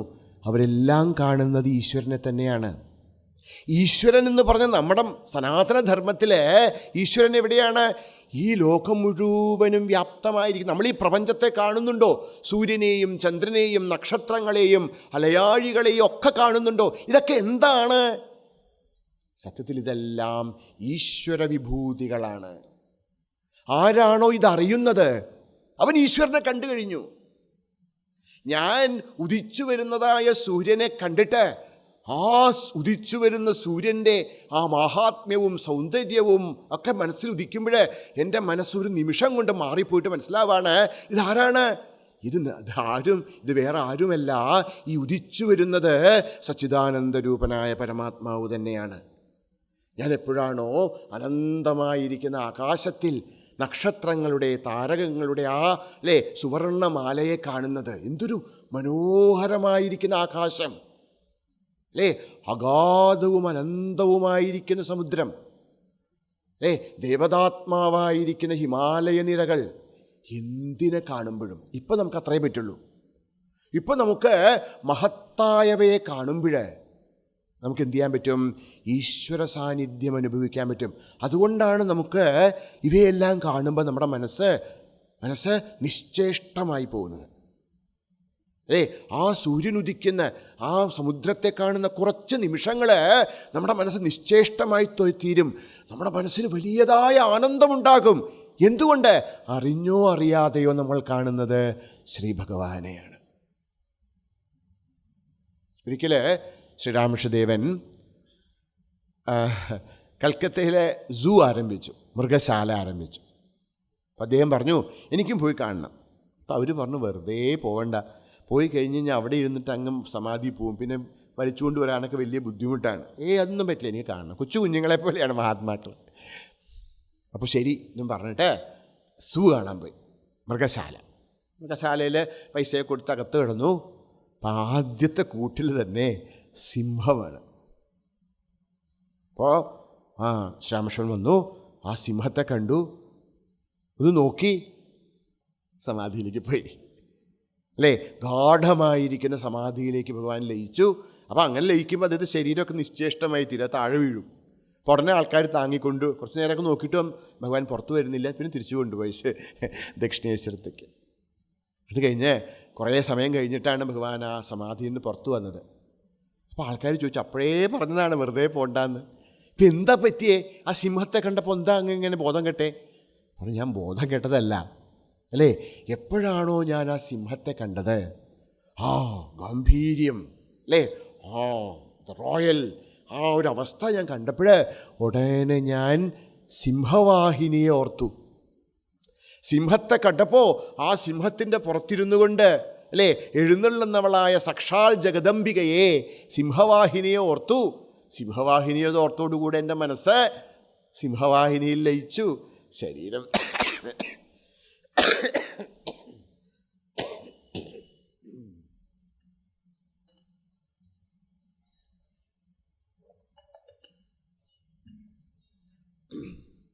പറയാണ്, ഇതി മത്വ. എങ്ങനെയാണ് നമുക്ക് ഈ ഭഗവാനിലേക്ക് മനസ്സ് അടുക്കാൻ സാധിക്കുക? ഇതി മത്വ, അറിയണം. എന്തറിയണം? മത്ത സർവം പ്രവർത്തതേ. എന്നിൽ നിന്നാണ് എല്ലാം പ്രവർത്തിക്കുന്നത്, ഞാനല്ലാതെ ഒന്നുമില്ല. കുറച്ച് ആലോചിക്കണം. ഈ ഞാനല്ലാതെ ഒന്നുമില്ല, എല്ലാം എന്നിൽ നിന്ന് പ്രവർത്തിക്കുന്നു എന്ന് പറയുമ്പോൾ നന്മ മാത്രമല്ല, നന്മയും തിന്മയും സുഖവും ദുഃഖവും എല്ലാം. മത്തസർവം പ്രവർത്തതേ ഇതി മത്വാ. ഇത് മനസ്സിലാക്കിയിട്ട് ആരാണോ എന്നെ ബുദ്ധിമാന്മാരെന്നെ ഭാവസമന്വിതന്മാരായിട്ട് പ്രേമത്തോടുകൂടി ആരാധിക്കുന്നത്, അവർ എന്നെ മനസ്സിലാക്കുന്നു. അപ്പോൾ ഭഗവാൻ ഇവിടെ പ്രധാനപ്പെട്ട ഒരു പദം സർവം പ്രവർത്തത എന്നാണ്. എല്ലാം, സുഖവും ദുഃഖവും ഒക്കെ. ഒരിക്കൽ ഞാൻ നേരത്തെ പറഞ്ഞതുപോലെ വില്ലുമംഗലം സ്വാമിയാർക്കൊരു സിദ്ധി ഉണ്ടായിരുന്നു. എന്താ സിദ്ധി? എവിടെ പോയാലും അവിടുത്തെ ഈശ്വര ചൈതന്യത്തെ അദ്ദേഹത്തിന് കാണാൻ പറ്റും. നമ്മൾ കാണുന്ന പോലെ ആ വിഗ്രഹം മാത്രമല്ല, ആ വിഗ്രഹത്തിൽ ഭാസിക്കുന്നതായ ഈശ്വര ചൈതന്യം അതിനെ അവിടത്തേക്ക് കാണാൻ പറ്റും. അപ്പോൾ ഒരിക്കലും അദ്ദേഹം ഇങ്ങനെ ഓരോരോ ക്ഷേത്രങ്ങളിലൊക്കെ പോയിട്ട് തൃച്ചംബരത്ത് പോയി. തൃച്ചംബരം അല്ലേ, വടക്കേ മലബാറിൽ തൃച്ചംബരത്തു പെരുമാൾക്കു ചെറുപ്പമെന്നങ്ങു ചേർഹസിക്കുന്നിതു ലോകരെല്ലാം അല്ലേ. ആ തൃച്ചംബരത്തെ ബാലഗോപാലനായിട്ടാണ് ഭഗവാൻ. സത്യത്തിൽ കംസനെ കൊന്ന ഭാവമാണെന്നൊക്കെയാണ്, പക്ഷേ വളരെ രസകരമായ അതിസുന്ദരമായിട്ടിരിക്കുന്ന ഒരു ഉണ്ണികൃഷ്ണൻ, ബാലഗോപാലനായിട്ടാണ് ഭഗവാൻ. അപ്പോൾ അവിടെ പോയി ഉള്ളിൽ കയറി ഭഗവാനെ നോക്കിയപ്പോൾ ഭഗവാനെ അവിടെ കാണാനില്ല. അല്ല, മഹാകുസൃതിയാണ്. ഈ കൊച്ചു കുഞ്ഞിനെ പോലെയാണ് എപ്പോഴും അവിടെയും ഇവിടെയൊക്കെ ഓടിക്കൊണ്ടിരിക്കുക. അപ്പോൾ എവിടെ പോയി എന്ന് നോക്കാൻ വേണ്ടി പുറത്തൊക്കെ വന്ന് നോക്കി, അവിടെ ഒന്നും കാണാനില്ല. അപ്പോൾ കുറച്ച് ദൂരെയായിട്ട് ആ ഒരു നീല നിറം, അവിടെ ഇങ്ങനെ ഒരു പ്രകാശം കണ്ടു. പക്ഷെ അവിടേക്ക് അടുക്കും തോറും വല്ലാത്തൊരു ദുർഗന്ധം, അടുക്കാൻ പറ്റാത്ത വിധത്തിൽ ദുർഗന്ധം ഉണ്ടാവുന്നുണ്ട്. എന്നാലും ഭഗവാൻ, അദ്ദേഹം മഹാഭക്തനാണ്. അദ്ദേഹം അടുത്ത് പോയി നോക്കിയപ്പോൾ എന്താ കാണുന്നത് വെച്ചാൽ ഭഗവാൻ ഇരിക്കണു. ഒരു തറ, ഒരു വൃക്ഷമുണ്ട്. ആ വൃക്ഷത്തിൻ്റെ തറയിൽ ഭഗവാൻ ഇരിക്കണു. എന്നിട്ട് ഭഗവാന്റെ മടിയിൽ കുഷ്ഠരോഗം ബാധിച്ച് ശരീരം മുഴുവൻ അഴുകിയ ഒരു ജീവൻ കിടക്കണു. എന്നിട്ട് ഭഗവാൻ എന്താ ചെയ്യണത്? ഭഗവാൻ അപ്പം ഈച്ച വരുന്നുണ്ട് ആ ശരീരത്തിൽ. അപ്പം തൻ്റെ തിരുമുടിയിൽ നിന്ന് ആ പീലി ഊരിയിട്ട് ഈ ഈച്ചകളെ ആറ്റിക്കളയാ. എന്നിട്ടോ ഇടയ്ക്കിടയ്ക്ക് ആ മരത്തുനിന്ന് ഇങ്ങനെ ചെറിയ കായകൾ വീഴുന്നുണ്ട്. ഉടനെ അത് പിടിച്ച് മാറ്റുക. എന്താ, ഇദ്ദേഹത്തിൻ്റെ മേത്ത് വീഴരുതല്ലോ വെച്ചിട്ട്. ഇത് കണ്ടപ്പോൾ വില്ലുമംഗല സ്വാമിയാർക്ക് വലിയ ആശ്ചര്യവും അത്ഭുതവും ദുഃഖമൊക്കെ തോന്നി. അയ്യോ, എൻ്റെ ഭഗവാൻ ഇങ്ങനെ ഒരു അവസ്ഥ വന്നുല്ലോ. അപ്പോൾ ചോദിച്ചു, കൃഷ്ണ, അങ്ങ് എന്താണ് ഈ കാട്ടണത്? അങ്ങേക്ക് ഒരു നിമിഷത്തെ സങ്കല്പം മാത്രം കൊണ്ട് ഇയാളുടെ അസുഖം മാറ്റിക്കൂടെ? അല്ലേ, ഭവരോഗ വൈദ്യനാണ് അവിടുന്ന്. ഈ ലോകത്ത് എത്രയോ ആളുകളുടെ ശാരീരികവും മാനസികവുമായിരിക്കുന്ന എല്ലാ അസുഖങ്ങളെയും മാറ്റുന്ന അവിടേക്ക് ഇയാളുടെ അസുഖം മാറ്റാൻ പറ്റില്ലേ? തീർച്ചയായിട്ടും ഇയാളൊരു ഭക്തനായിരിക്കണം, അല്ലെങ്കിൽ ഭഗവാൻ വന്നിരിക്കുമോ ഇങ്ങനെ? അപ്പോൾ എന്തിനാണ് അങ്ങ് ഇത്, അല്ലേ? ഇയാൾ എന്തുകൊണ്ട് അങ്ങ് സങ്കല്പം മാത്രം കൊണ്ട് ഇദ്ദേഹത്തിൻ്റെ അസുഖം മാറ്റണില്ല? ഭഗവാൻ ചിരിച്ചുകൊണ്ട് പറഞ്ഞു, വില്ലുമംഗലത്തിൻ്റെ കണ്ണിലൂടെയാണ് കാണുന്നത്. ഓക്കെ, ഒരു നിമിഷം ഞാൻ വില്ലുമംഗലത്തിന് ഈ കടക്കണ കുഷ്ഠരോഗിയുടെ കണ്ണ് തരാം. ഒന്ന് കണ്ടു നോക്കൂ. ഒരു നിമിഷം കാണുമ്പോൾ എന്താ, ഒന്ന് ആലോചിച്ച് നോക്കൂ. നമ്മളാണ് ചോട്ടെ, നമ്മുടെ ശരീരം മുഴുവൻ അഴുകിയിരിക്കുകയാണ്. പക്ഷെ നമ്മളെന്താ കാണണത്? നമ്മൾ നമ്മുടെ കണ്ണുകൊണ്ട് കാണുകയാണ് സച്ചിദാനന്ദ രൂപനായ ഭഗവാൻ നമ്മുടെ തല അദ്ദേഹത്തിൻ്റെ മടിയിൽ വെച്ച് നമുക്ക് സേവ ചെയ്യുന്നതായിട്ട് കാണുകയാണെങ്കിൽ എത്ര കുഷ്ഠം വന്നാൽ എന്താ? പറയാണ് ഇവിടെ ഭഗവാൻ. അതാണ് പറഞ്ഞത്, മത്തസർവം പ്രവർത്തി. പലപ്പോഴും നമുക്ക് ശ്രീമദ് ഭാഗവതത്തിൽ ചോദിക്കുകയാണ് നാരദൻ, എന്തുകൊണ്ടാണ് ഭഗവാനെ, നോക്കൂ, ഈ പാണ്ഡവാദികളെ നോക്കൂ, ഇത്രയും നല്ലവരാണ് അവർ, അവിടുത്തെ വലിയ ഭക്തന്മാരാണ്. പക്ഷെ എപ്പോഴും അവർക്ക് ജീവിതത്തിൽ ദുരിതമാണല്ലോ ഭഗവാന്, അല്ലേ? അതുപോലെ ഭഗവാൻ അവിടെ പറയാണ്, എൻ്റെ ഭക്തന്മാരെ പെട്ടെന്ന് എന്നിലേക്ക് അടുപ്പിക്കണമെന്നാണ് എനിക്ക് ആഗ്രഹം. അതിനുവേണ്ടി ഞാൻ എന്തു ചെയ്യും? അവർക്ക് ഈ ലോകത്തോടുള്ളതായ ആഗ്രഹങ്ങളെ, ലോകത്തോടുള്ളതായ ആകർഷണങ്ങളെ ഇല്ലാതാക്കാൻ, എപ്രകാരമാണോ ഒരു കാമുകയുടെ മറ്റെല്ലാവിധ ആഗ്രഹങ്ങളെയും ഇല്ലാതാക്കി തന്നിലേക്ക് അവളുടെ മനസ്സിനെ ആകർഷിക്കാൻ ആഗ്രഹിക്കുന്നത്, അതുപോലെ ഞാൻ എന്തു ചെയ്യണോ? എൻ്റെ ഭക്തന്മാരുടെ സമ്പൂർണമായിരിക്കുന്ന മനസ്സ് എന്നിലേക്ക് വരുത്താൻ വേണ്ടി ചിലപ്പോൾ ഞാൻ അവർക്ക് ചെറിയതായിട്ടുള്ള വിഷമതകളെയൊക്കെ കൊടുക്കും. പക്ഷേ ആ വിഷമതകൾ കൊടുക്കുമ്പോഴും എപ്രകാരമാണോ ഒരു കുശവൻ തൻ്റെ കുടമുണ്ടാക്കാൻ തള്ളുകയും താങ്ങുകയും ചെയ്യുന്നത്, ഒരു കൈ കൊണ്ട് അത് തള്ളണം, ഒരു കൈ കൊണ്ട് താങ്ങണം, അപ്പം മാത്രമേ ആ രൂപപ്പെട്ടു വരുള്ളൂ. അതുമാതിരി എൻ്റെ ഭക്തനെ രൂപപ്പെടുത്താൻ വേണ്ടി ഞാൻ നന്മയും തിന്മയും ഗുണവും ദോഷവും ഒക്കെ കൊടുക്കും. പക്ഷേ അവരുടെ ഉള്ളിൽ പതുക്കെ പതുക്കെ ഈ ബോധമുണ്ടാക്കും. എന്ത്? എനിക്ക് ഭഗവാനുണ്ട് അല്ലേ? അപ്പോൾ ഭഗവാൻ പറയാണ് വില്വമംഗലസ്വാമിമാരോട്, നോക്കൂ, നീ വിചാരിക്കണു ഇയാൾ ദുഃഖിക്കുകയാണെന്ന്. ഇയാൾ ദുഃഖിക്കുകയല്ല, ഇയാൾ എന്നെ കണ്ടുകൊണ്ടിരിക്കുകയാണ്. അയാൾക്ക് ശരീരബോധവും ഇല്ല, ഒരു ബോധവും ഇല്ല. അയാളുടെ മനസ്സ് സച്ചിദാനന്ദ രൂപനായ എന്നിൽ ലയിച്ചു കഴിഞ്ഞു. പക്ഷേ കുറച്ചുകൂടി പ്രാരബ്ധമുണ്ട് അല്ലേ? ഈ പ്രാരബ്ധത്തെ തീർക്കണം. പ്രാരബ്ധത്തെ തീർക്കാൻ എന്താ വഴി അല്ലേ? അത് അനുഭവിക്കുകയാണ്. പ്രാരബ്ധം ത്വിഹ ഭുജ്യത. നോക്കൂ, ആ പ്രാരബ്ധങ്ങളെ ഒടുക്കിയാലേ നമുക്ക് ഭഗവാനിലേക്ക് എത്താൻ പറ്റുള്ളൂ. നമ്മുടെ പ്രാരബ്ധങ്ങളെ ഒടുക്കാൻ ഏറ്റവും നല്ലത് ദുഃഖങ്ങളാണ്. അപ്പോൾ ഭഗവാൻ നമുക്ക് ദുഃഖം തരുമ്പോൾ അതിനെക്കുറിച്ച് വിഷമിക്കരുത്. മനസ്സിലാക്കുക, ഭഗവാൻ നമ്മുടെ പ്രാരബ്ധങ്ങളൊക്കെ വേറെ വേഗം വേഗം വേഗം ഇല്ലാണ്ടാക്കി നമ്മളെ ഭഗവാനിലേക്ക് അടുപ്പിക്കുകയാണ്. പറയാണ്, ഈ ജീവൻ ഇപ്പം എൻ്റെ മുമ്പിൽ കിടക്കുന്നതായിട്ടുള്ള ഈ കുഷ്ഠരോഗിക്ക് ഒരു നിമിഷം കൊണ്ട് എനിക്ക് സൗഖ്യം കൊടുക്കാൻ പറ്റും. പക്ഷേ ഞാനങ്ങനെ ഈ ജീവൻ്റെ സൗഖ്യം കൊടുത്താൽ ഇവൻ വീണ്ടും ജനിക്കേണ്ടി വരും. എന്തിന്? ഇവൻ ചെയ്തതായ എന്തോ ഒരു പാപത്തിൻ്റെ ഫലമായിട്ടാണ് ഇവൻ ഈ കുഷ്ഠരോഗത്തെ അനുഭവിക്കുന്നത്. അപ്പോൾ ഞാനിപ്പോൾ ഇത് മാറ്റാൻ പറ്റും. പക്ഷെ മാറ്റിയാലും എന്തു ചെയ്യണം? ഈ ദുഃഖം അനുഭവിക്കുന്നതിന് വേണ്ടി അവൻ വീണ്ടും ജനിക്കണം. ഞാൻ എന്തു ചെയ്യണോ? അവൻ്റെ പ്രാരബ്ധത്തിലൂടെ കടന്നു പോകാൻ ഞാൻ സമ്മതിക്കണു. പക്ഷേ അവൻ്റെ ഹൃദയത്തിൽ ഇരുന്നു കൊണ്ട് അല്ലേ, അവന് ഈ ദുഃഖം തൊടാത്തവണ്ണം കരുണാമയനെ അല്ലേ, കരുണാമയനായിട്ട് അവൻ്റെ കരളിൻ്റെ കാവൽ വിളക്കായി ഞാനിരിക്കുന്നു അല്ലേ. മരണം വരവേ ബന്ധുജനങ്ങൾക്കരികിൽ നിന്നുടൻ അകലുമ്പോൾ തിരുമാറിടമതിൽ അഭയം തന്നിട്ട് അരുമയോടെന്നെ പുൽക്കുവോനെ. ഭഗവാൻ നമുക്ക് ആശ്രയമായിട്ട് നമ്മുടെ ദുഃഖത്തിലും സുഖത്തിലും മരണത്തിലും മരണാനന്തരത്തിലും ഒക്കെ നമ്മോടൊപ്പം ജീവിച്ചുകൊണ്ട്, നമ്മോടൊപ്പം നിന്നുകൊണ്ട് നമ്മളെല്ലാവരെയും ആശ്ലേഷിച്ചു കൊണ്ടിരിക്കുന്ന നമ്മുടെ ശുദ്ധസത്വമാണ്. ഇതറിയാനുള്ള വഴിയാണ് ഭക്തി. ഭക്തി എന്ന് പറയുന്നത് നമുക്ക് ഉടനെ പനി വന്നു, പനി മാറ്റാൻ വേണ്ടിയിട്ട് ഭഗവാനൊരു വഴി അതൊക്കെ നടന്നു എന്ന് വരില്ലെന്നല്ല ഞാൻ പറയുന്നത്. തീർച്ചയായിട്ടും ഭഗവാന് എന്തും ചെയ്യാനും ചെയ്യാതിരിക്കാനുള്ള കഴിവുണ്ട്. നിമിഷം കൊണ്ട് അല്ലേ, വെറും സങ്കല്പമാത്രങ്ങളെ കൊണ്ട് രോഗങ്ങളെ തീർക്കാനും ഒക്കെ അവിടത്തേക്ക് സാധിക്കും. ധനം തരാനും ധാന്യം തരാനും ഒക്കെ സാധിക്കും. അത് ഈശ്വരൻ്റെ ഒരു തലം.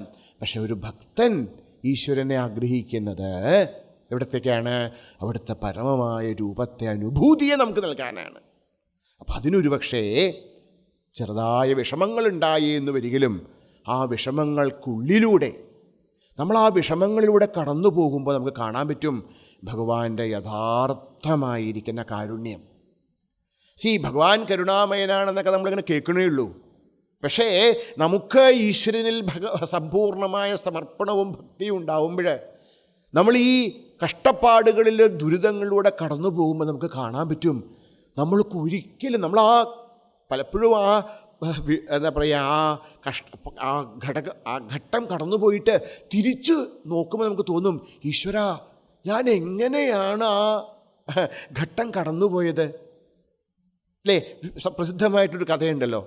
ഒരാൾക്ക് ഒരു മഹാത്മാവ് തൻ്റെ ജീവിതം മുഴുവൻ ഒരു ദൃശ്യമായിട്ട് കണ്ടു. എന്താ? ഒരു സമുദ്രത്തിലൂടെ നടക്കുന്ന ഒരാളുടെ പോലെ. അവിടെ ഞാൻ കണ്ടു, എൻ്റെ നല്ല സമയത്തൊക്കെ 2 പേർ കാലടിയുണ്ട്, ഒന്ന് എൻ്റെയും ഒന്ന് ഭഗവാന്റെയും. പക്ഷേ ഞാൻ എപ്പോഴൊക്കെയാണോ എൻ്റെ ജീവിതത്തിൽ ദുഃഖകരമായ കടവിലൂടെ അപ്പോൾ ഒരു 1 പേർ കാലടിയുള്ളൂ. അപ്പോൾ ഭഗവാനോട് ചോദിച്ചു, ഭഗവാനെ, അങ്ങ് എന്താ എന്നെ ആ സമയത്ത് കൈവിട്ടത്? ഭഗവാൻ പുഞ്ചിരിച്ചുകൊണ്ട് പറഞ്ഞു, വിഡി, അത് നിൻ്റെ കാലടിയല്ല, അത് എൻ്റെ കാലടിയാണ് അല്ലേ. ആ സമയത്ത് ഞാൻ നിന്നെ എൻ്റെ കൈകളിൽ എടുത്തുകൊണ്ട് പോവുകയായിരുന്നു. നീ കണ്ടതായ, നിൻ്റെ കഷ്ടകാലത്ത് നീ കണ്ടതായ ഒരേ ഒരു കാൽപാദങ്ങൾ, കാലടികൾ, അതെൻ്റേതാണ്, നിൻ്റേതല്ല. പക്ഷെ നമുക്ക് ആ സമയത്ത് ഒരു പക്ഷെ കണ്ടില്ല എന്ന് വരും. പക്ഷെ നമ്മൾ എപ്പോഴെങ്കിലും ജീവിതത്തിൽ ആ കഠിനമായ നിമിഷങ്ങൾ കഴിഞ്ഞ് പിന്നോട്ട് തിരിഞ്ഞു നോക്കുന്ന നമ്മൾ കാണും, നമ്മൾ വിചാരിക്കും ദൈവമേ this is not possible for എന്നെക്കൊണ്ട് ഇത് സാധ്യമല്ല, അങ്ങനെ ഒരു ഘട്ടം കടന്നു പോകാൻ എന്നെക്കൊണ്ട് സാധ്യമല്ല. ഇത് സാധ്യമായത് അവിടുത്തെ കൊണ്ട് മാത്രമാണ്. അവിടുന്ന് എന്നെ അല്ലേ ഏതാ പറഞ്ഞത് ഇവിടെ, മത്തസർവം പ്രവർത്തതേ ഇതി മത്വാ മാം ഭജന്തേ. അവരെന്താണ്? അവരാണ് സത്യത്തെ അറിഞ്ഞവർ. അപ്പം ആരാണ് ഭഗവാൻ?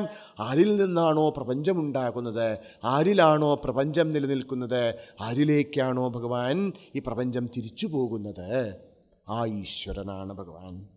ഓഹോ, എന്താ ഇദ്ദേഹം എവിടെയാണപ്പാ ഇരിക്കുന്നത്? അതിനകത്തൊന്ന് കാണാൻ പറ്റുമോ നമുക്ക്? തീർച്ചയായിട്ടും. അതിന് ഈ 7ാം ലോകത്തിൽ പോണ്ടി വരും ഇല്ലേ? വൈകുണ്ഠ ലോകത്തിൽ, 7ാം സ്വർഗം വൈകുണ്ഠം. പറയാണ്, എൻ്റെ അർജുന ഞാൻ എവിടെയാണ് ഇരിക്കുന്നത് നിനക്കറിയോ? എൻ്റെ അർജുന, ഈശ്വരഃ സർവഭൂതാനി യന്ത്രാരൂഢാനി വമായയാ ഭ്രാമയൻ സർവഭൂതാനാം ഹൃദയേ തിഷ്ഠതി. എവിടെയാണ് ഭഗവാൻ? അയ്യോ ഭഗവാനെ, ഞാൻ വൈകുണ്ഠത്തിലേക്കാണോ വരേണ്ടത്, കൈലാസത്തിലേക്കാണോ വരേണ്ടത്, ഇനി വേറെ ഏതെങ്കിലും ലോകത്തിലേക്കാണോ വരേണ്ടത് അങ്ങേ കാണാൻ? ഞാൻ പറയണു, എവിടേക്കും വരണ്ട, ഒന്ന് കണ്ണ് തിരിച്ചു നോക്കിയാൽ മതി. എവിടേക്ക് കണ്ണ് തിരിച്ചു നോക്കുക? പറയാണ്, പരാഞ്ചി ഖാനി വ്യതൃണത് സ്വയംഭൂഹു തസ്മാത് പരാങ് പശ്യതി ന അന്തരാത്മൻ. അതെ, ഇതൊന്നും നമ്മുടെ കുഴപ്പമല്ല. നമുക്ക് എപ്പോഴും അത് വലിയ ഇഷ്ടമല്ലേ, ആരുടെയെങ്കിലും പുറത്ത് നമ്മുടെ ഈ സാധനങ്ങൾ കൊണ്ടിട്ട ഒരു ആശ്വാസമാണ്.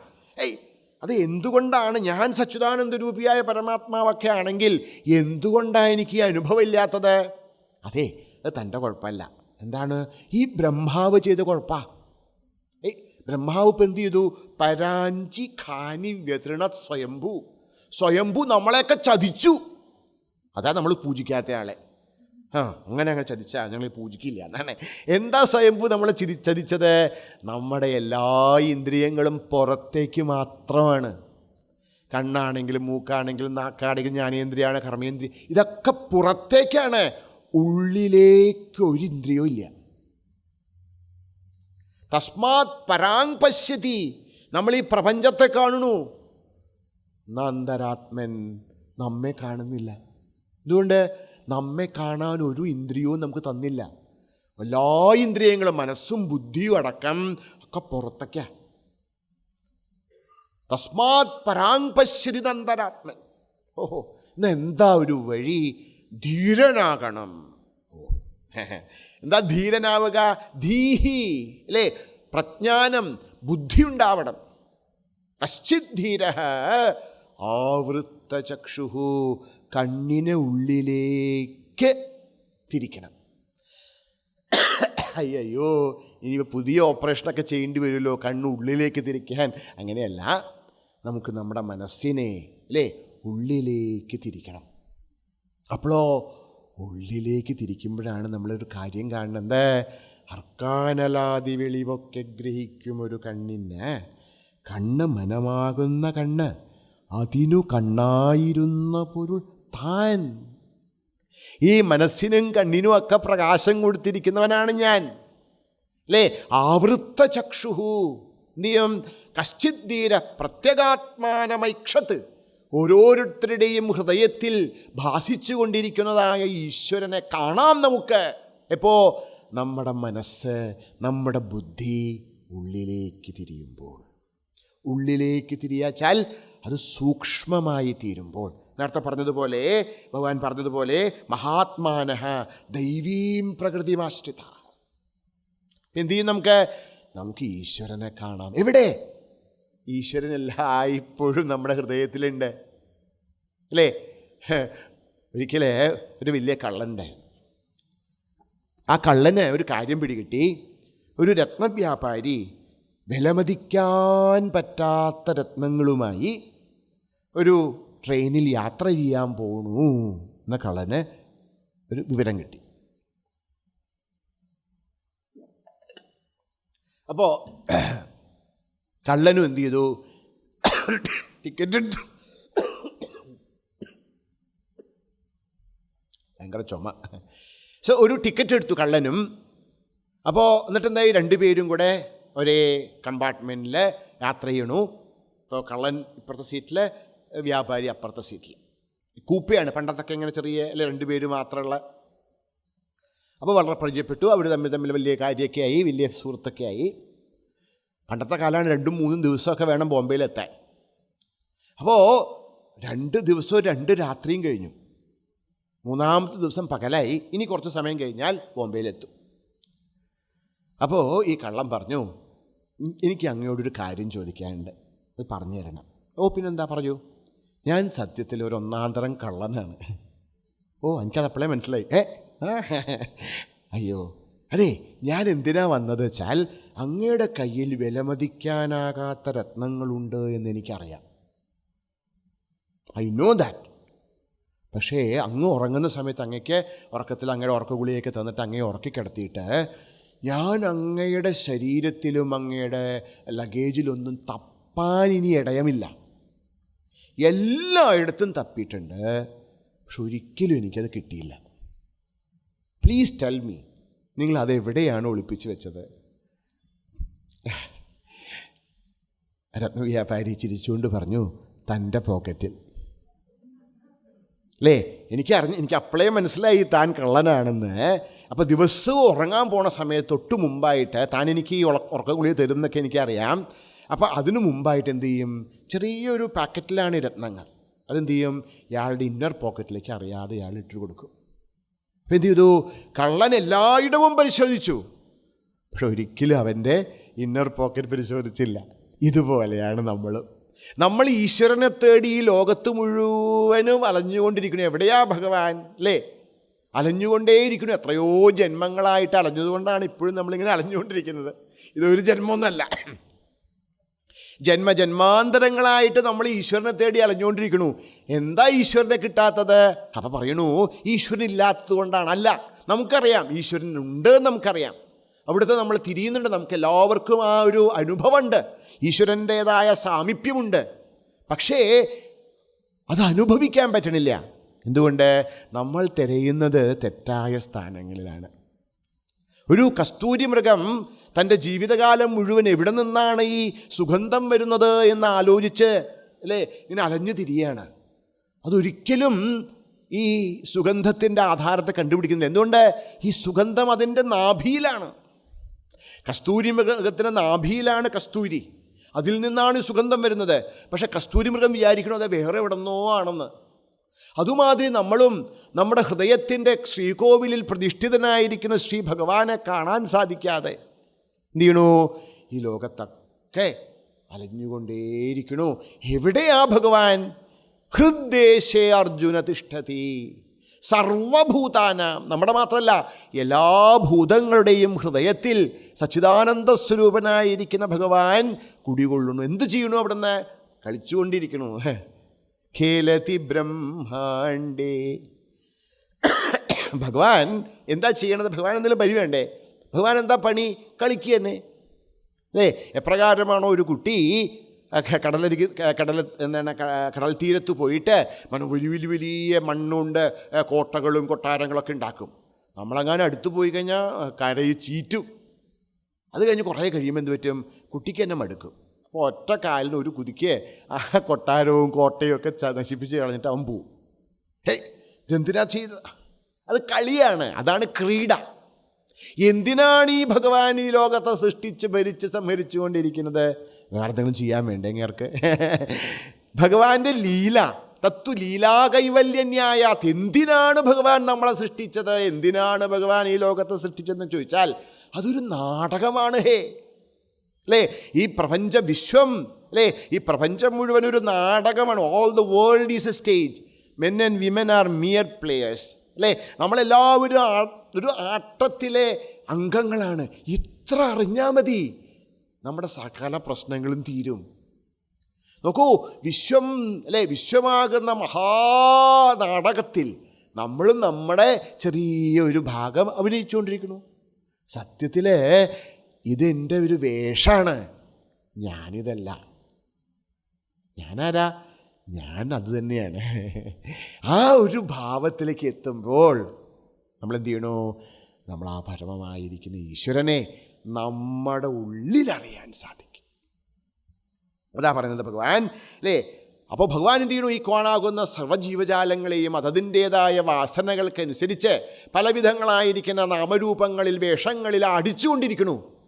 എന്നിട്ടോ അവിടുന്ന് സ്വയം ഇതിനെല്ലാം കണ്ടുകൊണ്ട് ആഹ്ലാദിച്ചു കൊണ്ടിരിക്കും, കയ്യും കൊട്ടിച്ചിരിക്കുന്നു. വാ വാ വാ.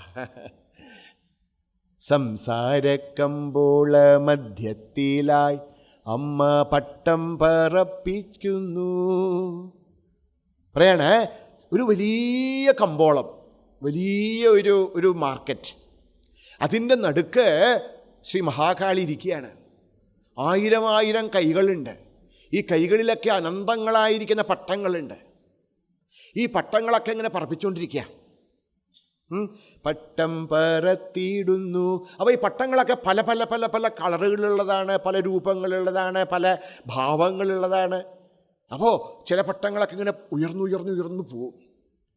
കുറേ ഉയരുമ്പോൾ ആ പട്ടത്തിന് തോന്നും, ആമ്പട ഞാൻ കണ്ടോ ബാക്കി പട്ടങ്ങളെക്കാളൊക്കെ മുകളിലായുല്ലോ, ഞാൻ സാധാരണക്കാരനല്ല എന്നൊക്കെ തോന്നും.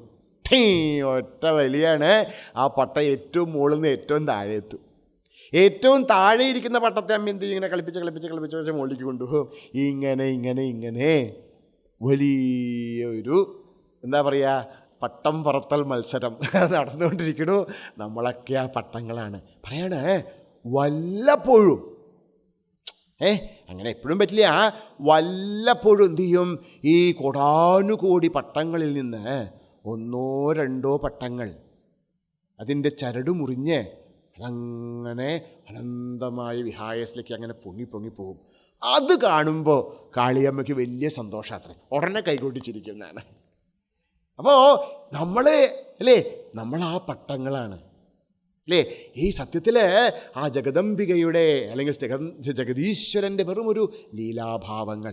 എപ്പോഴാണോ നമ്മളിത് അറിയുന്നത്, നമ്മൾ സത്യത്തിൽ അല്ലേ ഭഗവാനിൽ നിന്ന് ഭിന്നനായിരിക്കുന്ന ഒരു സാധനമല്ല, പിന്നെയോ ഭഗവാൻ തന്നെ നമ്മുടെ ഹൃദയത്തിലിരുന്നു കൊണ്ട് പലവിധങ്ങളായ ലീലകളിലേക്ക് നമ്മളെയും ഉപയോഗിച്ചുകൊണ്ട് വലിയ ഒരു സംസാര നാടകം അത് ആടിക്കൊണ്ടിരിക്കുന്നു എന്നറിയുന്നതോടുകൂടി നമ്മളെന്ത് ചെയ്യുന്നു, ശാന്തരായിട്ട് തീരുന്നു.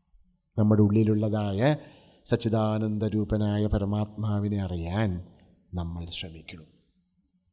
അപ്പോൾ ഇനിയും ഞാൻ നേരത്തെ പറഞ്ഞതുപോലെ ഗീതയിൽ ഭഗവാന്റെ വിവിധങ്ങളായ ഭാവങ്ങളെക്കുറിച്ചിട്ട്, ഭഗവാന്റെ അവതാരങ്ങളെക്കുറിച്ചിട്ട്, ഭഗവാന്റെ വിഭൂതികളെക്കുറിച്ചിട്ട്, ഭഗവാന്റെ വിശ്വരൂപത്തെക്കുറിച്ചൊക്കെ പറയുന്നുണ്ട്.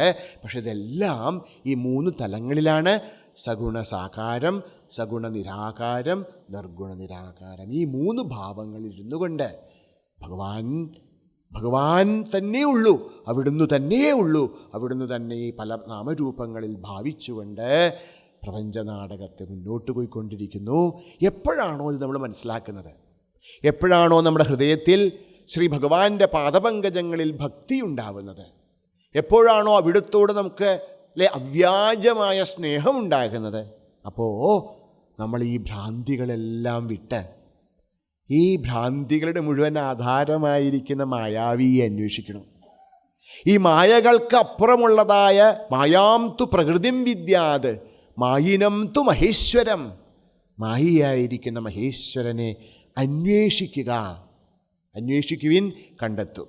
ആ അന്വേഷണമാണ് നമ്മുടെ ആത്മീയ ജീവിതം. അല്ലാതെ അത് എവിടേക്കെങ്കിലും പോകലോ എന്തെങ്കിലും മാറ്റലോ ഒന്നുമല്ല.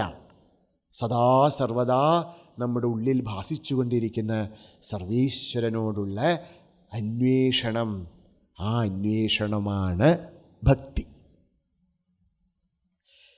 അപ്പോൾ ഇതിലെ ഒരു ചാപ്റ്ററാണ് ഭഗവാൻ. ഇനി അടുത്തതാണ് ഭക്തൻ. ആ ഭക്തനെക്കുറിച്ച് നമുക്ക് നാളെ ശ്രമിക്കാം.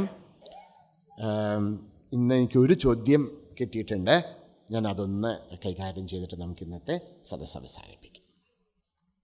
എന്തെങ്കിലും നിങ്ങൾക്ക് നോക്കിപ്പോൾ ഈ ചോദ്യങ്ങൾ ഉദ്ദേശിക്കുന്നത് ഉടനെ അത് നമ്മുടെ ക്ലാസ്സിലെടുത്ത വിഷയം തന്നെ ആവണമെന്നില്ല. നമ്മുടെ സംസ്കൃതിയുമായി ബന്ധപ്പെട്ട്, നമ്മുടെ ധർമാചരണവുമായി ബന്ധപ്പെട്ട് എന്തെങ്കിലുമൊക്കെ ഉണ്ടെങ്കിൽ ചോദിച്ചാൽ എനിക്കറിയുന്നതാണെങ്കിൽ ഞാൻ തീർച്ചയായിട്ടും അത് നമുക്ക് ചർച്ച ചെയ്യാനൊരു അവസരമായി തീരും. അല്ലാതെ നമ്മൾ ക്ലാസ്സിലെടുത്ത വിഷയം മാത്രം അങ്ങനെയില്ല. പക്ഷെ നമ്മുടെ ദൈനംദിന ജീവിതവുമായിട്ടും നമ്മളുടെ ആചാരവിചാരങ്ങളായിട്ടും നമ്മുടെ ധർമ്മമായിട്ടും നമ്മുടെ തത്വശാസ്ത്രമായിട്ടുമൊക്കെ എന്തെങ്കിലും കാര്യങ്ങൾ നമുക്ക് ഒന്ന് ചിന്തിക്കണം എന്നുണ്ടെങ്കിൽ തീർച്ചയായിട്ടും നമുക്ക് ഈ സമയം ഉപയോഗിക്കാം. നമ്മളങ്ങനെ വിചാരിച്ച 6 മുതൽ 7:30 വരെ നമ്മുടെ പ്രഭാഷണം, 7:30 മുതൽ ഒരു അരമണിക്കൂർ നമുക്ക് ഇങ്ങനെ എന്തെങ്കിലും ചോദ്യങ്ങളുണ്ടെങ്കിൽ ചോദ്യങ്ങൾ ചർച്ച ചെയ്യാം. അപ്പം എനിക്ക് ഇന്ന് കിട്ടിയിരിക്കുന്ന ചോദ്യം, വിശിഷ്ടാദ്വൈതം ഒന്നുകൂടി വിശദീകരിക്കാമോ? അപ്പം ഞാൻ ഇന്നലെ ഒരു ഭക്തിയുടെ തലത്തിൽ നിന്ന് അല്ലേ, ദേഹഭാവേ തു ദാസോഹം ജീവഭാവേ ത്വദംശകഃ ആത്മഭാവേ ത്വമേവാഹം ഇതിമേ നിശ്ചിതാമതി എന്ന് ആഞ്ജനേയ സ്വാമിയുടെ ഒരു വാചകം പറഞ്ഞു. അപ്പോൾ അതിൽ ഞാനിങ്ങനെ വെറുതെ ഒന്ന് സൂചിപ്പിച്ചതാണ് വിശിഷ്ടാദ്വൈതം. എന്താ വിശിഷ്ടാദ്വൈതം? നമുക്ക് പല ദർശനങ്ങളുണ്ട്. അതിൽ ഏറ്റവും പ്രധാനപ്പെട്ട ഇന്ന് നിലനിൽക്കുന്ന ദർശനമാണ് വേദാന്തം. വേദാന്തം എന്ന് പറഞ്ഞാൽ വേദാന്തോ നാമ ഉപനിഷത് പ്രമാണം വാക്യം, ഔപനിഷദികമായിരിക്കുന്ന സത്യത്തെയാണ് വേദാന്തം എന്ന് പറയാം. ഈ വേദാന്തത്തിൽ അനേകം ഉൾപ്പിരിവുകളുണ്ട്. അതിൽ ഏറ്റവും മുഖ്യവും ഏറ്റവും ആധാരവും ഏറ്റവും സത്യത്തോട് അടുത്ത് നിൽക്കുന്നതുമാണ് അദ്വൈത വേദാന്തം.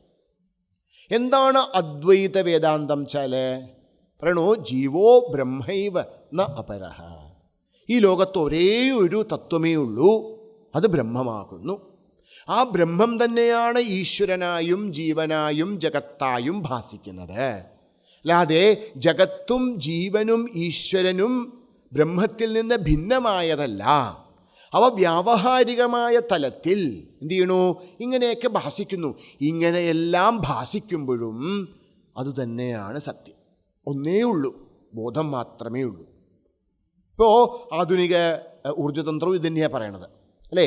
ഇപ്പോൾ ഈ മൈക്ക് എന്താണ്, അല്ലെങ്കിൽ ഈ ലോകത്തിലെ ഓരോ വസ്തുക്കൾ എന്താണ് ചോദിച്ചു കഴിഞ്ഞാൽ ഇതെല്ലാം അവസാനം നമ്മൾ തന്മാത്രകളിലേക്കും അണുക്കളിലേക്കും എത്തുന്നു. Molecules and atoms. അപ്പോൾ മോളിക്യൂൾസിൻ്റെ തലത്തിൽ ഇവയ്ക്ക് വ്യത്യാസമുണ്ട്. പിന്നീട് ആറ്റത്തിൻ്റെ തലത്തിലും വരുമ്പോഴവിടെയും എന്താണ് പ്രോട്ടോണും ന്യൂട്രോണും ഇലക്ട്രോണും പോസിട്രോൺസും ഒക്കെ വരുന്നു. അങ്ങനെ നമ്മൾ ചിന്തിച്ച് പോകുമ്പോൾ ഇതൊക്കെ എന്താണ്? ഘനീഭൂതമായ ഊർജമാണ്. ഈ കാണാകുന്ന പ്രപഞ്ചം ഘനീഭൂതമായ ഊർജമാണ് എന്ന് ആധുനിക ശാസ്ത്രം, ഊർജതന്ത്രവും. അപ്പോൾ കാണുന്നത് പോലെയല്ല സാധനം. പക്ഷേ വേദാന്തം എന്ത് ചെയ്യണു? ഇതിന് ഒരു പടി അപ്പുറം ചിന്തിക്കണം. ശരി, ഘനീഭൂതമായ ഊർജമാണെന്നിരിക്കട്ടെ, ഈ ഊർജം അല്ലേ, ദ സുപ്രീം പവർ, അത് എന്തിനെ ആശ്രയിച്ചിട്ടാണ് ഇരിക്കുന്നത്? ഊർജത്തിന് സ്വയം നിലനിൽക്കാൻ സാധ്യമല്ല. ഊർജം നിലനിൽക്കുന്നതിന് there should be a substratum for the energy to manifest. If you say that this entire universe is nothing but energy, the manifestation of energy, yes, we also accept it.